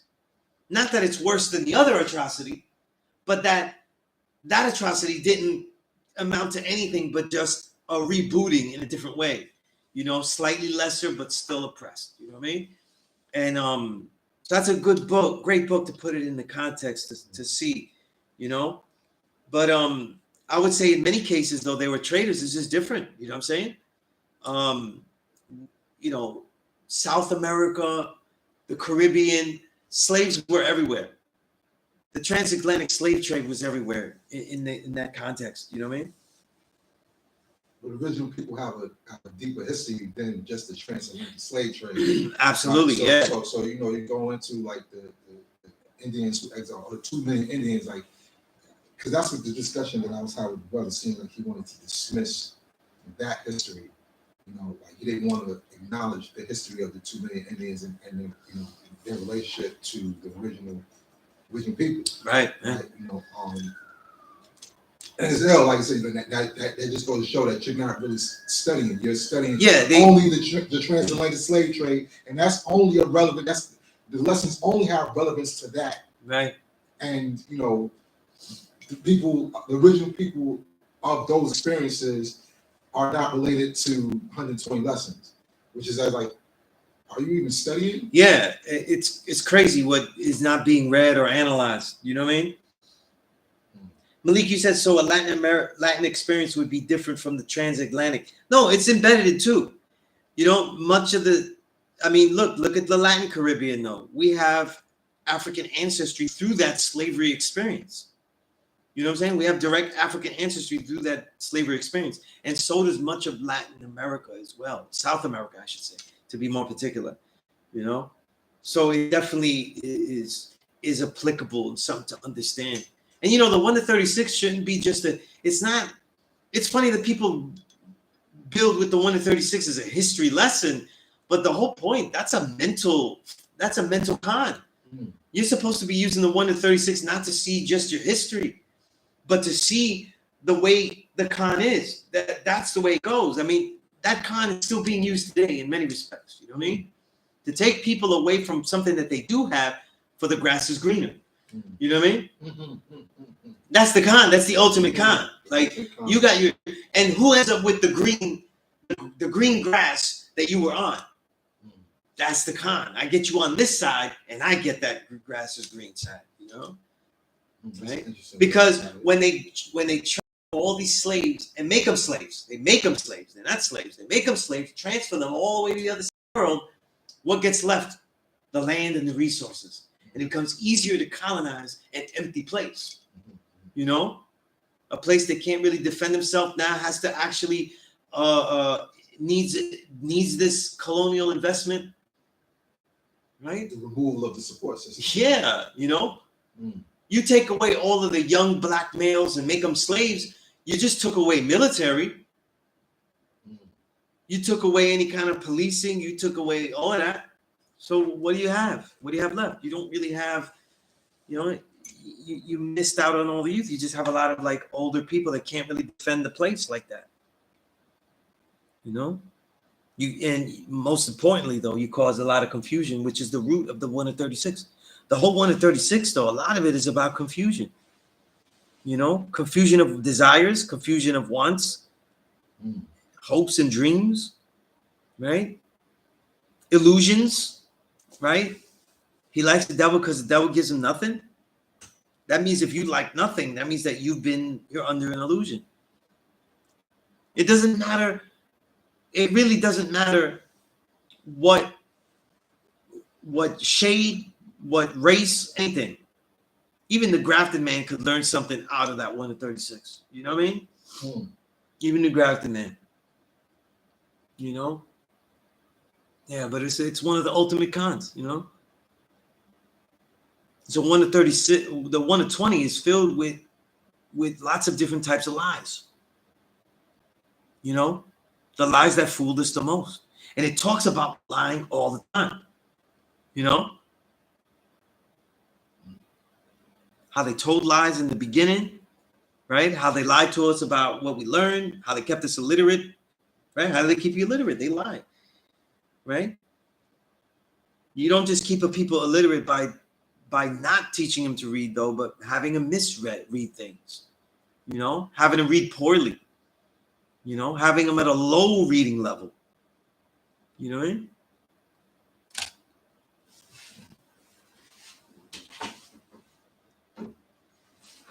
One of the difficult things that the difficult things that we're gonna have to do as with our children is making them better readers in this digital world.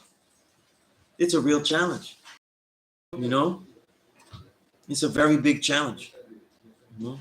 The discard of the written word. Yeah, the discarding of the written word, the lack of, you know, to me, like, listen, I always say this is just a joke, but I mean it deep down. I mean it for myself. I when people listen to audiobooks, I cringe. I like it if people, you know, they want to get more learning and just get more books in their mind and everything. It's cool, you know, because people don't always have time to read as much as, let's say, I take the time to read, right? But seeing the word on a paper is a special thing. It's different. It's different. The whole value to the art of the word has to be seen. You know, like when you write poetry, the way you're reading it is the way I wrote it. And the way I wrote it, though, is in those stanzas, in that lineup, in that array, for a specific reason. You know what I mean? But I also like what you said before about like the theater of, you know, like you performing, like you might have written something, but then when you actually when you teach, sure, there's an actual yeah. of it, you know Yeah. Teaching is the theater of is great theater. You know what I'm saying? It's great engagement. You know, that's why we have such a legacy, because the greatest 5%ers were dynamic. You know, they were dynamic teachers. They were engaging. You know, they were appealing. You know, they were cool. They're always cool. You know. So they showed you, like, they were able to exude their greatness, not just in the understanding, though, but in the way that they carried themselves. You know, you could see the difference. You know, it's an amazing thing.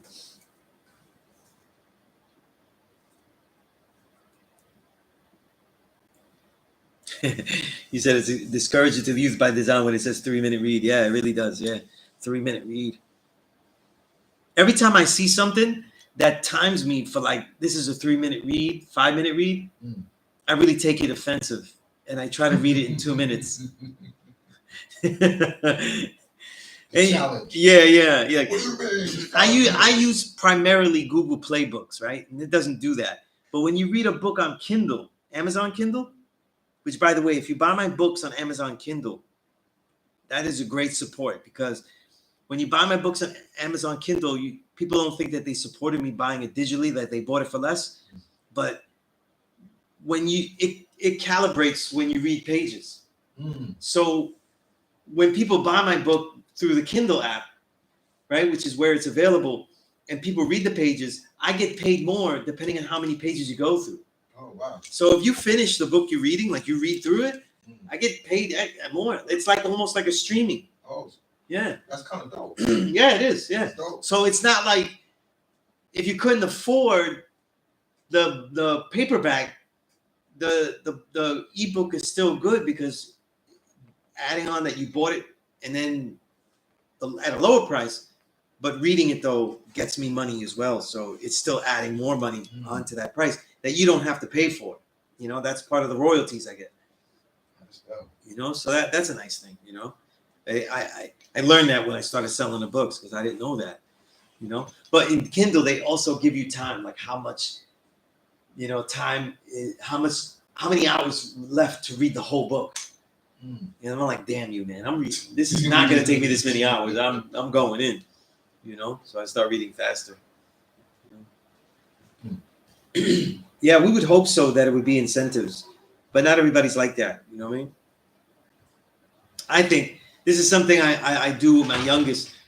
I really try to get her to see the appreciation of the word, the beauty of it. You know, if you can see the beauty of the word, then she'll be okay with reading it. You know? But it takes time.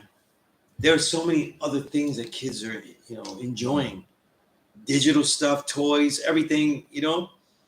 And it's not always easy, you know? It's not easy for adults. They get they can't turn off the Netflix and go to the app to read. You know, well, I mean, even in my own personal experience, I mean, I think of like, you know, I want to make beats, I want to shoot videos, I want to edit. It's like all these different things I got. And then by that a certain time, I'm like tired. You know what I'm saying? But then also, you know, as of lately, I've taken pride in building a library. So I have a library that as I look at my library, I have all these different books. It's like, wow, I want to go back to this book. Right, yeah. So it's like, you know, I've developed an appreciation. Then when you share with all those books that you share with me, that it's like, wow, I got all this information, but a lot of it that I may not have even, you know, taken it in. I gotta, you know, I want to take it in. So right. There's an initiative to it, and even coming here, and I'm building with you. You talk about the books that you've read, and you have this extensive knowledge of, you know, the different histories and different books. It's like, oh wow, like let me delve back into that. So building with you is like kind of like, you know, there's an initiative like, wow, God has this extensive knowledge. Wow, let me go back and like me. I'm impressed by that, and I want to, you know. I felt at a certain time, it was around 2003. I felt it was no good if I kept teaching here if I wasn't extremely well read, not just a little well read. You know what I mean? And I had told you this, bro. That's how I started to read the 52 books a year. We average a book a week. Over the year, it'll be 52. 2004 is the first year I did that. I have never failed doing that since. You know, so there were like 2 years. I remember 2 years where I almost failed, and it was like December 30th, and I just said, I'm not doing nothing, and I sat and I just read, and I got through 2 books. You know, but I've never failed. Never failed. Imagine just put the challenge. I saw that interview you did with Rakim. It's like, well, are those books the same books that you read before that you read over? Or? No. There's a list of about 10 books I read every year. As a Man Thinketh, Tao Te Ching, the Dhammapada, The Great Learning. As you keep rereading. I read once every year at least. You know, and a lot of times I only read like maybe 5 of those yearly. So it ends up over the years, it's been about 5 of those that I definitely read. The Tao Te Ching, things like that, right? Yeah. But I have reading amounts that I expect to read every week. So if somebody says, oh, you just read short books, though, it really wouldn't matter because every week I read it. I go for the goal of 300 pages. Though. Okay. So every week I expect to read that. So like now, I know how many pages I've read. I think I read about, I had to add like 10 or 15 to it. So, but I'm over 200. I'm over 200. You said how many pages a day? Like no. Every week I read at least 300 pages. Every week is 300 pages. Yeah, every week. Wow. So it's like Steph Curry. I consider that the gym. Like The writing is so much more fluid with everything, songs, everything. If I'm doing all that, and I enjoy it though. Like I said, you said the collection. I look at my collection; it's over 6,000 books. You know what I'm saying? Digital books or digital? Yeah. What about physical books? Physical books, it's much smaller. Yeah. It may be like about 100 plus. Okay. You know, because I only get books that I can't get digitally. So, but it becomes, you know, like there's so many subjects and so many things I want to read. I make sure I read everything, and I'm always trying to read faster. You know, but not so fast where I don't see the appreciation of the word. You know. And then their journal goes out. Like it's always been goal driven because that's how all the work I've done has been able to be done. You know, and it just ended up like that.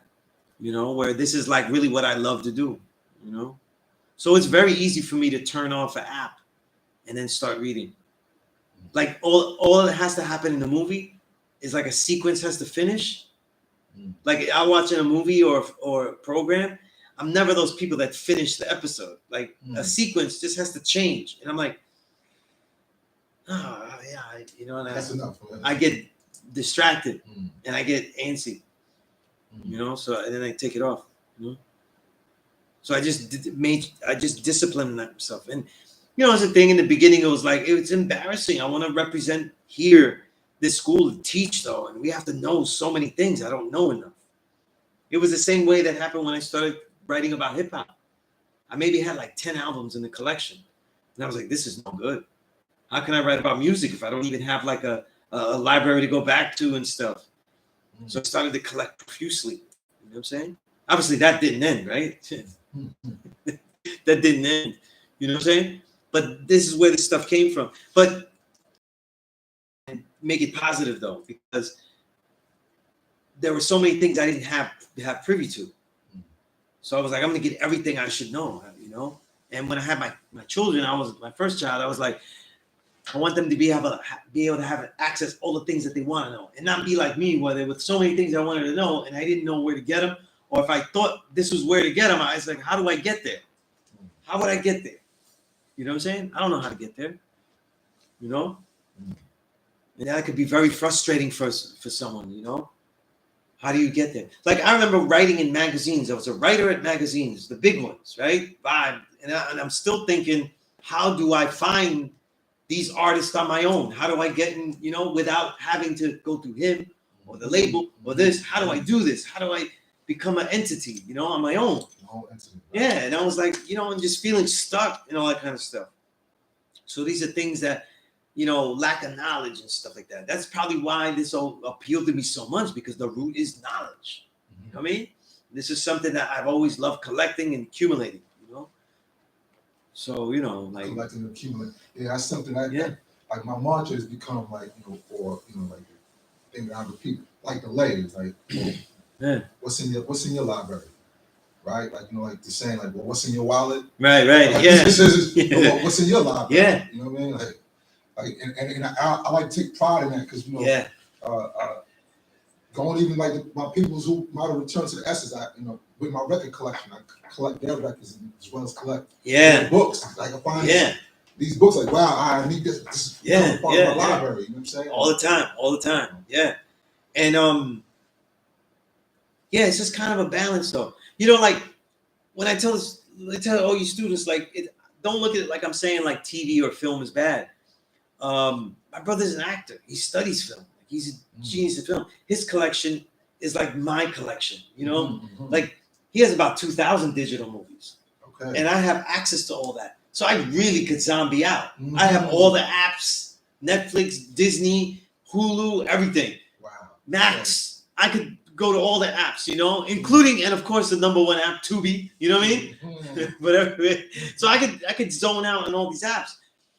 And I don't see like it as a bad thing, because I've built with my brother so much that the quality and the difficulties, the art of acting and film, I really appreciate so much more than I did before. You know, where I don't think it's just like some bullshit and or like we know it was in the beginning, propaganda for like white ideas, like World War II movies that were propaganda and shit like that, and just seeing it as like a forum for white stories. I started looking at it more from the art of it and started looking at all the things as art. So I don't really feel that way. You know what I'm saying? Mm.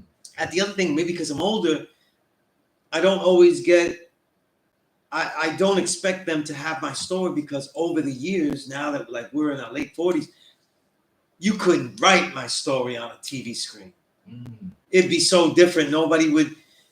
People have to kind of relate somewhat to a story, and I don't know if anybody could relate to all that I lived. You know what I mean? I don't know if You have to water it down or kind of put it. Yeah, that's why again, hip hop. I think my story goes well in hip hop song, but I don't think it would go well in a film or nothing like that. Nothing like that. Mm. You know?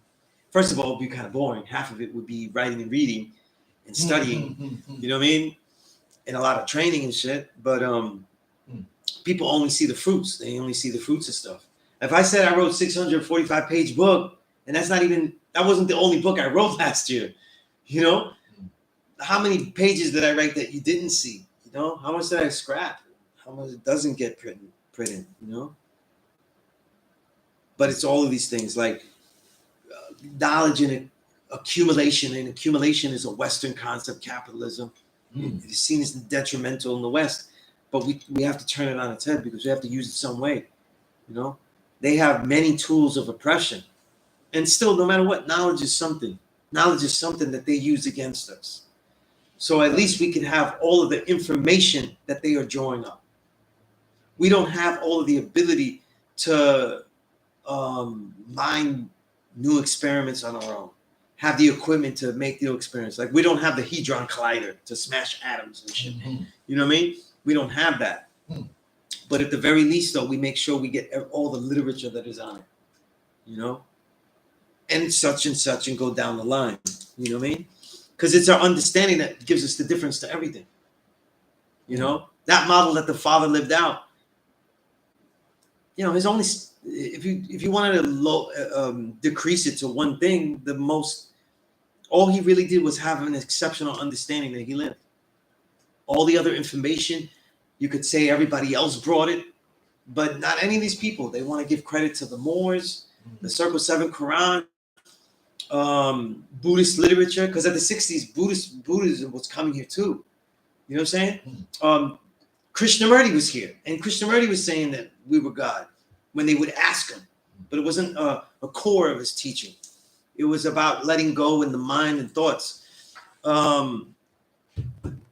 Nation of Islam had the teaching. Elijah had it, right? Fard had brought it. But only the Father was saying, like, this is what we are right now.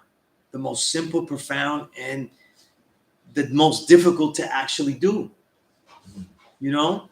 Everybody else that was teaching, all these other disciplines I said that was colliding at the time in the 60s, they were living a reality as a righteous person that has a level of enlightenment and insight to explain. But they weren't living under like, this is what I am. I know what I am. And I'm telling you with proof, this is what you are. Nobody did that. Osho was here killing it. You know what I mean? Krishnamurti, all those people, Thich Nhat Hanh, who, right? I talked about him many times, right? When people talk about mindfulness, meditation, being mindful, that's really him that put that in this cipher of America where they talk about that, you know, like mindful eating, or, you know, doing everything mindfulness walking. Like that's really a term that Thich Nhat Hanh made really like go here in America, you know? I'm trying not to interrupt and go, right? Peace, God. And but it was really the Father that was actually bringing an understanding of who we actually are and saying that's what you are as well. And I can show you, and then you can prove it. It's the only one. You compare it to all the spiritualities that were colliding in the 60s, it's the only one. You know? Even though he's not the only one to say he was God. Some of them said they were God, but they didn't say why, so it didn't apply to maybe I might be, you know, the listener. Right? There was Meher Baba, and he was saying that, you know. He had said that he was God. And he had some good insights too. His books are really profound too. That he was having written them.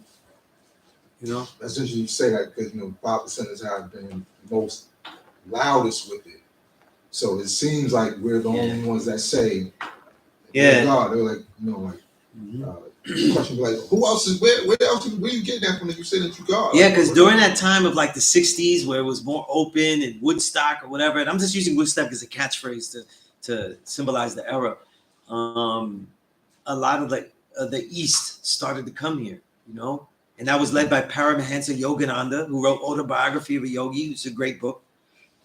And he came here after he went throughout India speaking to great teachers. He spoke to a young Gandhi, many people. Then he eventually came to America and spoke with who he felt were great thinkers and philosophers here, including white people too, by the way. It wasn't just original people. And it's a great read, by the way, Autobiography of a Yogi. I have it though. It's in the library. Anybody, But none of those were really giving detail the way the father was, Although a lot of the Eastern, especially from India, they were coming to the conclusion that man is God. But they didn't really have proofs because the way it worked in their systems, people weren't asking for elaboration.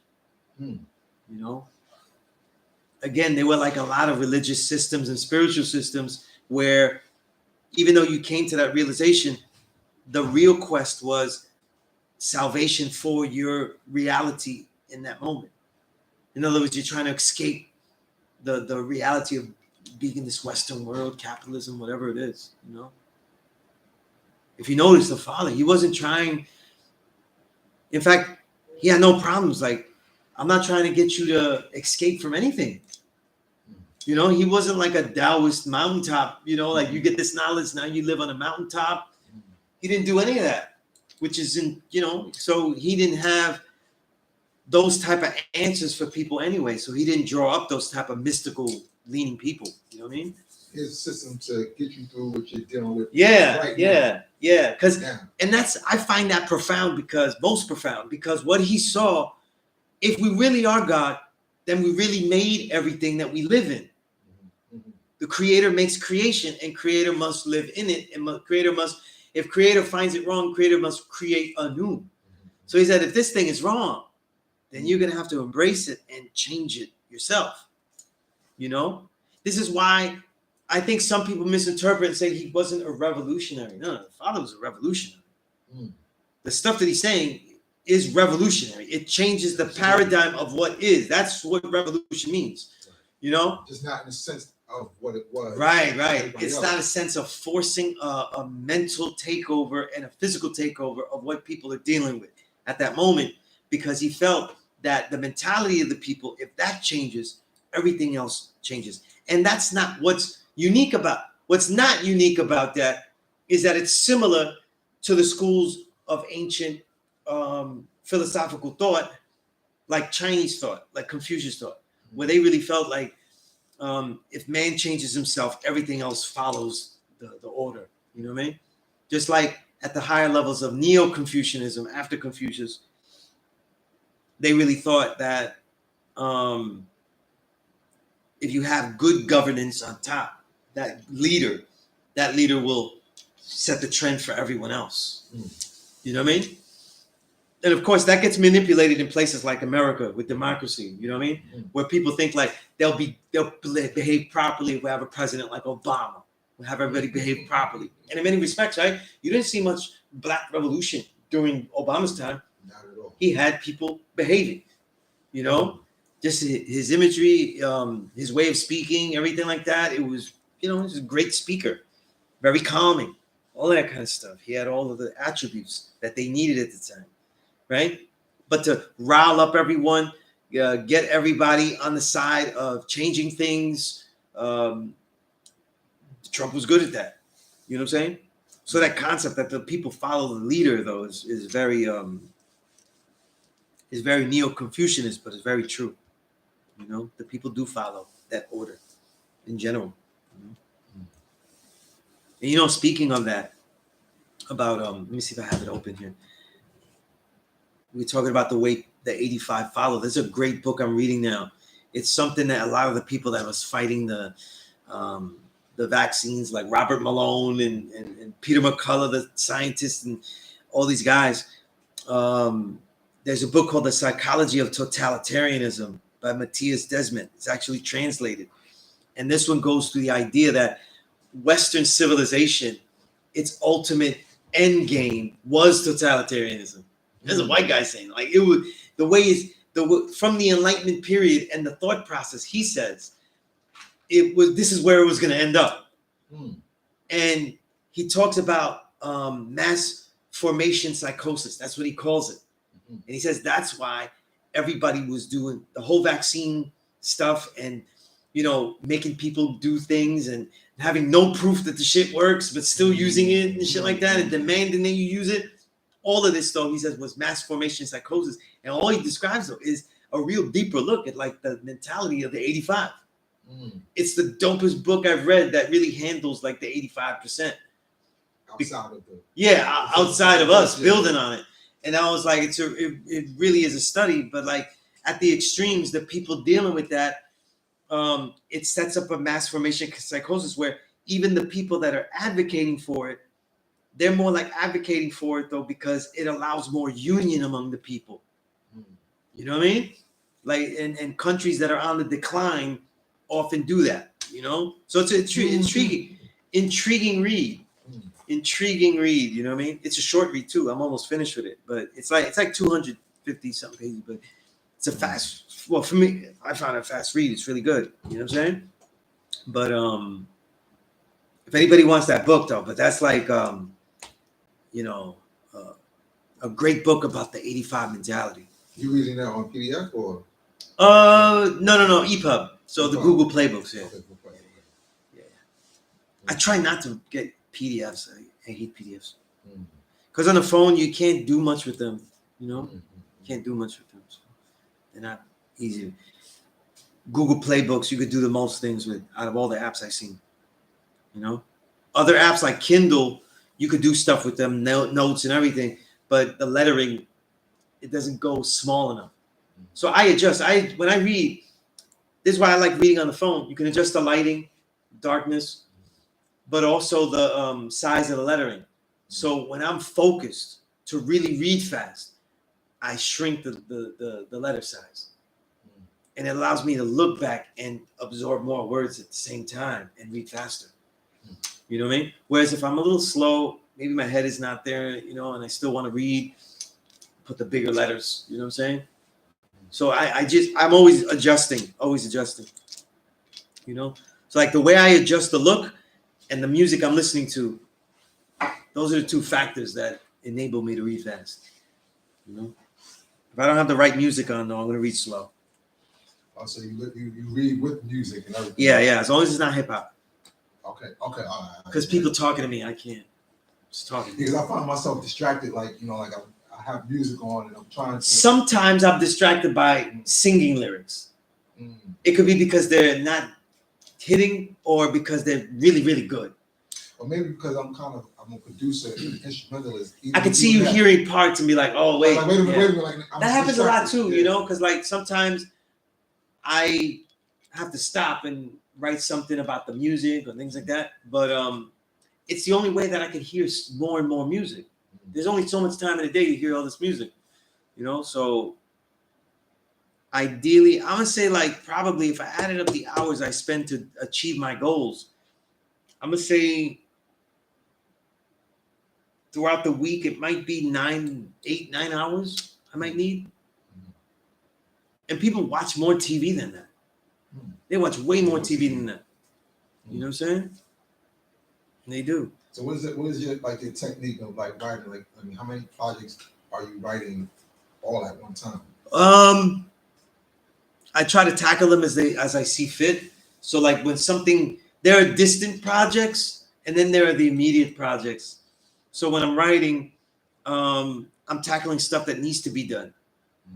You know? So like last year, what made the reel of 2023 so hard to finish at the beginning of the year was because I let a lot of albums go, not get heard, because I made a deadline with myself, me and King Kamal. I said, like, we can only finish this with a deadline. And I did my solo album like I have to do the deadline. So October, November, I was doing that, not listening to anybody else. I never made a solo album, so I was like, I'm not gonna listen to nobody's hip hop. You know what I mean? Not gonna listen to it. You know. But then when I did that, then I could go to the other stuff. You know. So right now I'm writing a lyric book for the second and third album. That's not an engaging, like it's not difficult to write. It's very easy to write. So a lyric book meaning the lyrics of what the lyrics of the album and like a little analysis of them and stuff like that. You know what I'm saying? Maybe some your own project. Yeah, the second and third albums we did. Yeah. So I'm putting them together as one book, you know? And some of the books are done though. So like the solo album that goes with the martial arts philosophy book, that's how I'm doing it. That's all done already. It's already finished, you know? But there's some other books though that I'm just like trying to see where, because some of them need the priority to go focused. And then there are other books though that they just have to be compiled. Like all the pieces are there. I just have to puzzle them, update them, and do them. So, you know. Let me ask you, are you familiar that you know that they're building a studio right here? Did you know that? No. There's a studio like that's really big about that. Dark Chem is having that. So a couple of nights like see us here in the nighttime. I'll come here like late night and go through some beats and go over like the projects and whatnot. And sometimes I haven't recorded yet, but you know what I'm saying. But there's some recording right here. So that time when we were sitting there with Day-Son and we were saying the metronome, that was actually Dark Chem making the beat. And we heard like the voice and that was Dark Chem, creating. So that's peace. Yeah. So I like that. Yeah, that's dope. The girl was like, you gotta get Sunez to. I said, I don't know if he's gonna stay, longer than what he's supposed to, but yeah, that's something to, I'm definitely with that. Yeah, that's what's up. Because if you with your artistry and what you've done, it's like, it's interesting and it's like I'm still drawing up the idea, like really how to pull it all together with the music, the journalism, books and everything, the media. I mean, with what I've done, I mean, nobody's really done it, So yeah, and that's what I'm saying. Like the kind of the merging of journalism and then actual artistry. You know what I mean? Like, right. That's really not, I don't really see anybody who has done that. And that's not really something. It's almost like, because like when Benzino started rapping, it became like a conflict of interest, right? It became something else where people were like, no, you're not supposed to do that. And that was a reason for me not to do this also. When I was like, no, But you pushed back against it and you did it anyway. Yeah, because I've been doing it so long. I really felt doing this hip hop thing so long. I really felt that I would have a respectable bias, and doing this so long too. Even before I started making a song, I was already embedded into it too much. In other words, like some of the people I think are great were already brothers. That to me, other artists are students of mine. So like, there's always. I already had a lot of bias already, if you think of it that way, And it's funny because certain people think that that's not how you do journalism. That has to be biased, but I completely disagree. That's not music journalism. And the best music journalists to me, like two of the greatest, I think, in jazz, Ted Jiwa and Amiri Baraka, who's really my model here. Right. They weren't, Murray Baraka was not embedded. He was making music. He was affecting music. You know what I mean? So he was in it. Same thing with Jiwa. He actually doesn't write about his stuff that much, but he makes music too. You know what I'm saying? So it just became part of the thing, I was like, this is a natural. So it's all art. It's all art. Yeah. So the art of journalism, the art of the written word, the art of making music, the art of performing it, and the written word and it on paper versus as it's being performed, and that's something interesting, you know. Yeah. And like I say, the establishment is not. It doesn't really recognize that. Like, you know, Yeah. it doesn't recognize it as a whole art. It's like you got to compartmentalize it to the point where it's like, you know, it's separated. It's if you're a journalist, you have no business really. Also, too, because many of the so-called journalists that then make music, especially in hip hop, because it has been done, they're usually media personalities, or they're bad journalists. They're weak journalists. And when they make music, though, it's more commercial. You know, so it usually sounds outdated in commercial attempts, you know? Well, then that's interesting. I want to know your opinion on Matt Hoffa. Like the opposite direction. The artist becoming a media. Yeah, right. Like, because to be honest with you, I'm more of a fan of his media work than his artistry. Well, you know, his music. Yeah, because he didn't make a lot of records, you know, like that.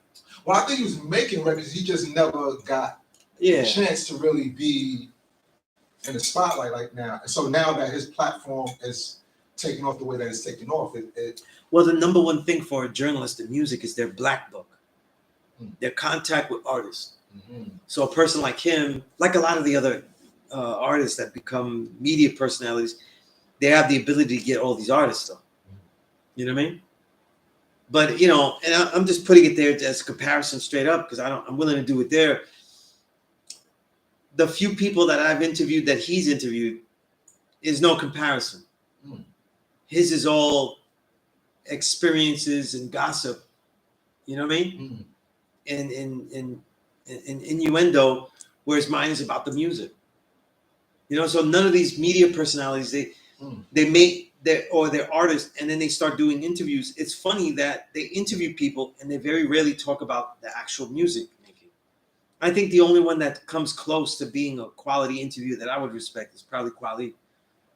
I think his interviewing is probably the best I've seen of an artist that ends up doing the media. He's probably the best. See, now, just with Matt Hoffa, because I know what you're saying, right? You know, like, and his interviews end up being good because he knows the stories. And that's that's what I appreciate. That is that he knows the stories. It's a good interview, and that's important. And so the sweetness or the candy part of it kind of adds. But because they're media personalities, though, I think that I hate the barbershop thing where other people that I don't give a shit about get to chime in. Like, for example, the Smith & Wesson interview that became a big drama because, like, one of them that is not Matt Hoffa started to say that, oh, you guys were selling out because you were doing shit with Tupac. Oh, yeah. You know, that shows such bad fucking research. And you just talking about your 1994 impressions of being in New York City and doing no research, knowing nothing about what was happening because you didn't have any connections outside of that or did any research over the last 20 years. Right? But that's what kind of makes it entertainment because here's dude who doesn't even have any experience. But those are journalistic mistakes. That's okay. Right. That I would never make. So you got entertainment out of a mistake that would be blasphemous for me to make. Right? You know, that's really what happened. You know? Because if you didn't know the story of how boot camp and everything, they was out there with Tupac and how they had friendships with him, but also then that means that you didn't do any research. You know what I mean? And plus these are stories that I already did. So that's why I say that, you know. But I don't watch too much of that stuff. No, I'm entertained. I mean, I kind of got away from it because I'm into my own thing, but I like it. I like it because it's like in contrast to like a Vlad TV. Oh yeah. Right. So you know, like a Vlad TV, Vlad is really like you could really like in the observation of language and culture, like his whole language really tells on his whole background and culture of that he's not one of us. Yeah. and he's really looking all for the, whatever, juicy crime story behind us. He's looking for that. And it's amazing how many people still go do interviews with him. And I really feel it speaks to the egos of the individuals. The ego, right? Because it's all about the and the desire for a bigger platform. The numbers at the end of the day, and that's what he's building. I've always been frustrated with that. Obviously, being labeled underground. You know what I'm saying? More in the underground, the unknown, and me deciding, because it was when I started to write again really seriously after I stopped for a while in the late 2000s. I started again in the 2010s, and I said, I'm not looking to write about Wu-Tang. And that's, I say Wu-Tang because I love Wu-Tang. I'm not looking to write about Wu-Tang or KRS-One. I'm not looking to find Rakim and do the interview. You know what I'm saying? The ultimate interview. Yeah, right? When there's so many and whatever. I said my focus is going to be on the best that are coming out right now. The ones that I could find, the ones that need the art, the ones that have been going on and nobody's noticing. And that has continued. So it's always frustrating to see better interviews. And I say it straight up, because when it comes to journalism, there's where my ego shoots out, But where I have much better interviews, the best interviews, and they don't really get watched, though. You know what I'm saying? Even as people say that they want, and I could just, even 5% say, oh, I want the best music now and shit like that. And they're watching interviews of gossip, not like interesting people, gossip from people that they don't even like, And I'm like, you're watching that? You know what I'm saying? When I'm giving you like the next shit, guys, the next shit, See, but that's the way it goes. Do you know what I mean? I remember it was 5%ers, not anybody else. I'm just going to the extreme here. It was 5%ers, and they know who they are. This is a great example, and I get to use it all the time now for the rest of my life. And I was telling them, listen, this is years ago. I was telling them, listen, you like that Griselda stuff. Watch out for Rome Streets and Estinac. You know what I mean? Watch out. They're going to be the next shit. They're like, all the guys you like is wax. And you're always with the underground and shit like that. And even some other people, Spit Gems, all these guys. And you know what?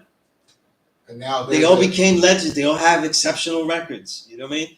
And Roman Esty got put on by Griselda. That's what I was just about to say. Yeah. Like, it's interesting because, again, the size of the support system. Yeah.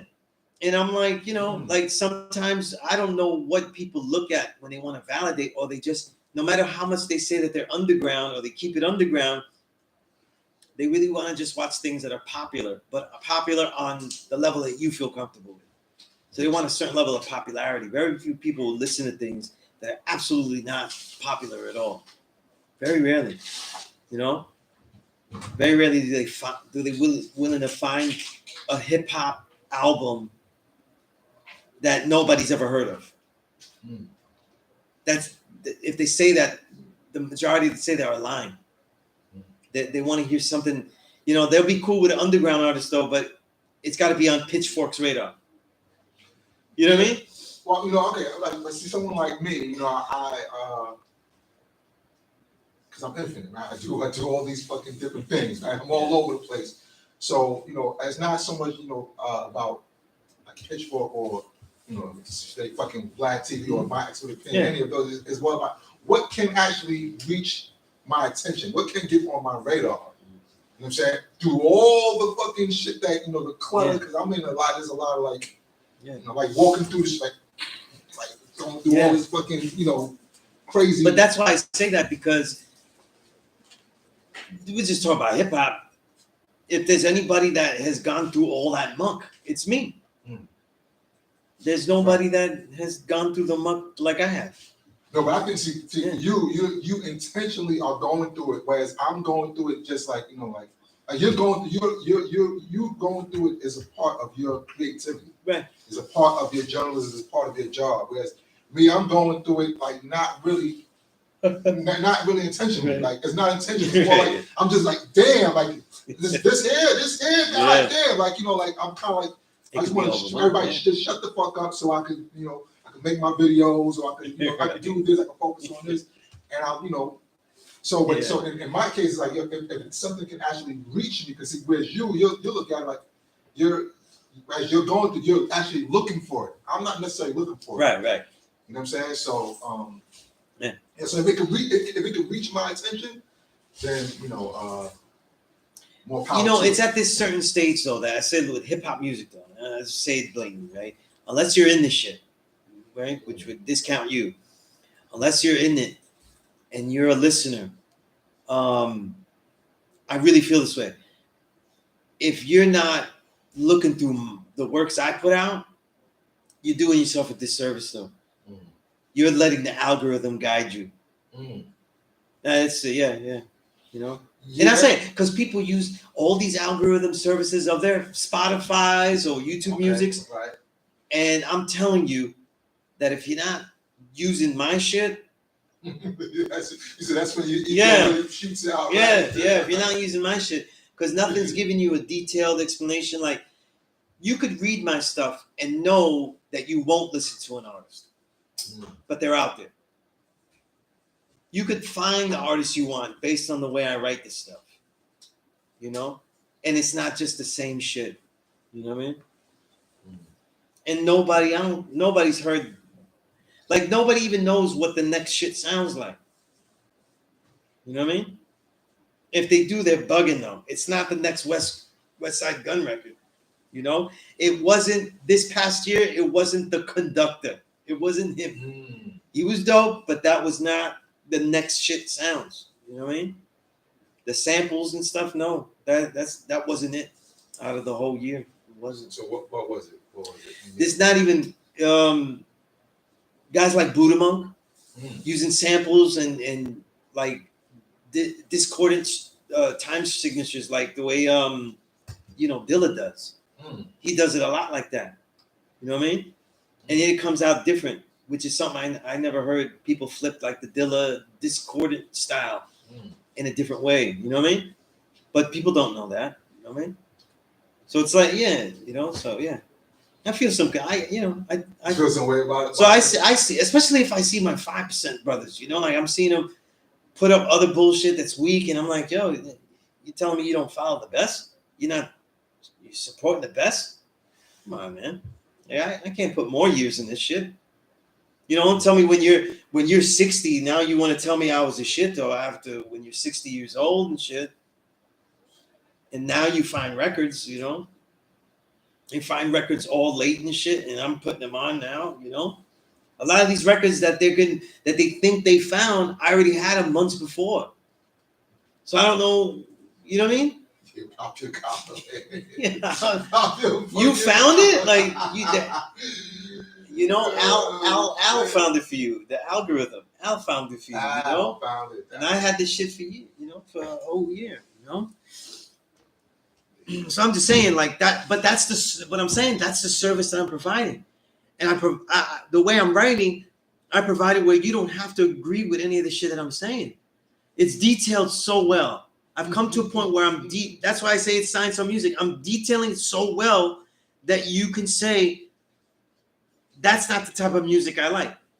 Well, that's exactly what I'm looking for. That's why this book that's 645 pages has its own contents and everything. And you could pick who you want to read about and go through it. It has its detailed index, table of contents that takes you through everything,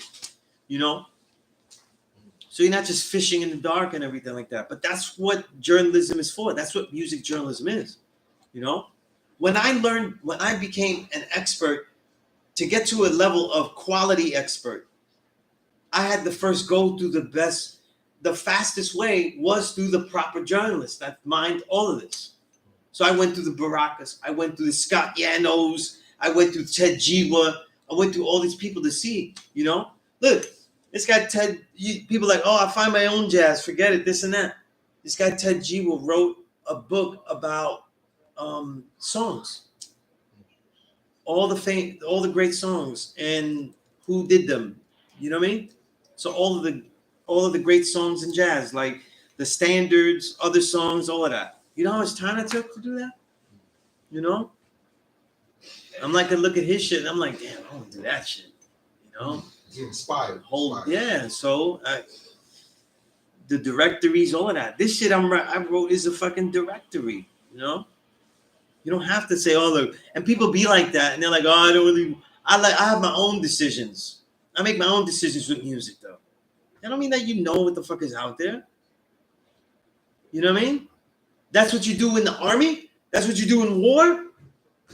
We do that in war, right? You say, well, I make my own decisions. I'm going to go out to the battlefield. No, you got to scout. I scouted the whole shit for everybody. You know? Right? And the standards of what I think is great and stuff is very easily tailored there. Very easily tailored. You know? They're not using service, God. That's what I say. They're not using the Shit service. is so subjective, though, man. You know, like. It is, yeah. Yeah, so people like, you know, like. I keep it very upfront about how subjectivity works and the way I analyze stuff. So it ends up being like an objective subjectivity because you can make your decisions. You'll know exactly what you're getting. That's why the music journalist has to not just give his thoughts on a record, but has to actually know how to describe music. Because if you know how to describe music with great detail, not just temperature barometer, oh, this hot song, cold song, you know, and shit like that. If you can do that, then the reader is going to be like, listen, this is the type of music I want to hear. You know what I'm saying? It's just like if somebody like, they don't really want to hear like deep shit. They just want to hear like boom bap bangers. You know what I mean? Like, and just battle bars. You know? If you're describing the music correctly, they easily could find that new shit that is like that. You know what I'm saying? But anyway. Sunez, man, your opinion is very authoritative. Okay, authoritative, you know, very heavy. I was gonna use the word heavy, but authoritative is very like, you know, like, listen, motherfucker. You know, I say that though. You know, God, it's funny, right? Because I could be another way, but I put the 1,000 hours in it, though. No. See, you know what I mean? That's important. You know that. Like I'm giving. This is one book. I'm giving people a book that covers 550 albums. So you earn. Yeah. The weight. And then I've done that every single that type of book. I've done it every single year this decade. So I combined the first 2 years in one book, but then I did the next book and the next book. And out of these 4 years, there's 3 giant books. You know, if you were trying to find out everything that was out there and then you didn't look at my stuff, you messed up. Like you deliberately hurt yourself. You know, you didn't do it right. You know, but no, at the end of the day, I respect it. You know, I think the weight of your opinion is, you know, it's respectable. You know, yeah, and it may not get as acknowledged as it should because of, you know, the support system that I'm just trying to. Yeah, it's also the field too. The what? It's also the field. Music journalism is not something that's ever really been respected like that, especially hip hop music journalism. You know, some of the most infamous people, most of the people known in journalism, that's music journalism, is more for their infamy, not for their works. You know what I mean? Right? Or the things that they did outside of hip hop. You know what I mean? Using it as a springboard. You know, the name of that Ted Jiwa book, I don't know. I have the entire Ted. I have a lot of Ted Jiwa books, including that one. Though, if you want it, I could just give it to you. I could email it to you, so you email me. But yeah, you know, I just think that in hip hop, we haven't had that type of documentation. You know what I'm saying? And it exists, and I'm the only one that did that. The only one to do that. Everybody else is just making lists. They're just making lists. You know, so that helps you, but you still have to do a lot of back work, and there's no analysis of music. And I don't care what anybody says. Just because you listen to hip hop doesn't mean that you know it like that. You know, I listen to jazz all the time, though. The reason I always get something out of jazz is because I assume and know that there is a greater depth to it that is ever exposed. You know what I mean? And I keep learning that. You know, people that listen to hip hop, they don't think that. They don't think that. You know, they think that they know all about it though. You know, and that's not true. You know. Yeah, but there's a depth of Yeah. there's an uncharted depth that Yeah. about Yeah. hip hop that people don't really, Yeah.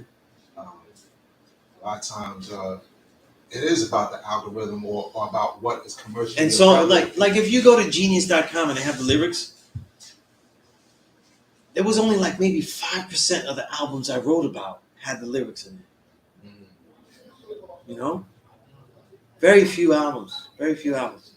You know? And I don't even know how they got in there. You know, some guy liked it, he threw it in there and made mistakes because I had to double check it too, you know. But I know, I think we're all a part of like this, system of that. There's this convoluted system. Like I recently had somebody that I have I would say I have some respect for. Said Drake is the top MC right now. I was like this is coming from somebody like. It's almost like equivalent to when when Jamal said the earth was flat. Was like, what? That's crazy. What? Yeah. But we're all subject to some form of sickness. Yeah. Yeah. You know what I'm saying? I get like this because I see young kids, especially like my children, my niece, and how badly musically educated they are. There's no musical education. Like, who's educated? Yeah. About what music, like how to listen to music, how to identify a damn instrument on a song. You know, like, is that a trumpet? Is that a saxophone? They can't even do that. I'm not even asking if it's a baritone sax, right? To even do that, you know what I mean? When we were young, though, we could listen to a salsa song. We know which one is the conga, which one is the bongo. Like, kid now. You remember, like, we all like the same age. I remember going to high school thinking like, oh, I'm going to be able to get the band and this, that, and the third. You remember when they started taking that type of shit out of the school system? By the time I got to, intermediate school. Yeah, it was gone. Yeah. None of that. Even though we're from last century, so we still remember and we saw on TV, like you said, you could know what the Congo is. You could Yeah, you would see the band and you could equate with that, you know what I mean? Not now. But yeah, it's just poor, you know? I admittedly, God, I let a lot of that go over my head a lot of times until I started making beats. And it was actually God that was like, oh, yo, this is that. You know what I'm saying? Like sometimes for me, it might have been a little difficult to distinguish between like a piano and a guitar, right? But then like as I studied, the more I listened to it, because again, like, I'm infinite, so I'm like a ball. I got my mind going all these different directions, so I'm dealing with all these different things. So, okay, yeah, that's a fucking piano, all right, yeah. Yeah. You know what I'm saying? True, that's a piano, all right, but it's a certain depth of study that I had to take on to actually get to that level. You know what I'm saying? It should have been like that. It's like the children are supposed to have access to all that. Even shit like you remember like I would see movies and shit. They see little kids dissecting a pig or they were doing chemistry shit. I didn't get to do none of that, mind you. When I got older and I got into things, I most definitely do chemistry. I'm into that, dealing with soil science and stuff. But that shit, when you start getting into it, you see music, all those arts and sciences. That's our nature. That's us. That's us. But they keep us blind ourselves as babies. They keep us separated from the resources. Listen, it's payback. Man. I'm telling people that for me and for all those that come, my babies, grandbabies, all that. It's payback, man. The system is disgusting, man. It's disgusting. It's system. So that's what you can really pinpoint. There's a system of see whether you have developed your own system of trying to get to, the best albums. Yeah. Right? So whereas like myself, I might be in the system, but I'm like, I got the system just more like myself. I don't want to connect to all that. I want to do my own thing. I want to be, but the system will take you all over the place. Yeah. It'll make you dizzy. Well, we don't let you get to play with the resources. Babies will never get to get two pieces for real. Yeah. And be like, all right, let me see what's up. Like, Yeah.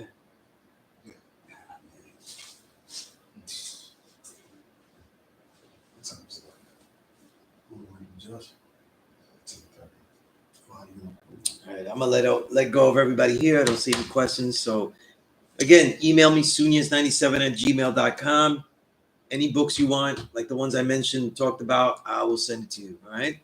So until next time, peace. yeah, late class today.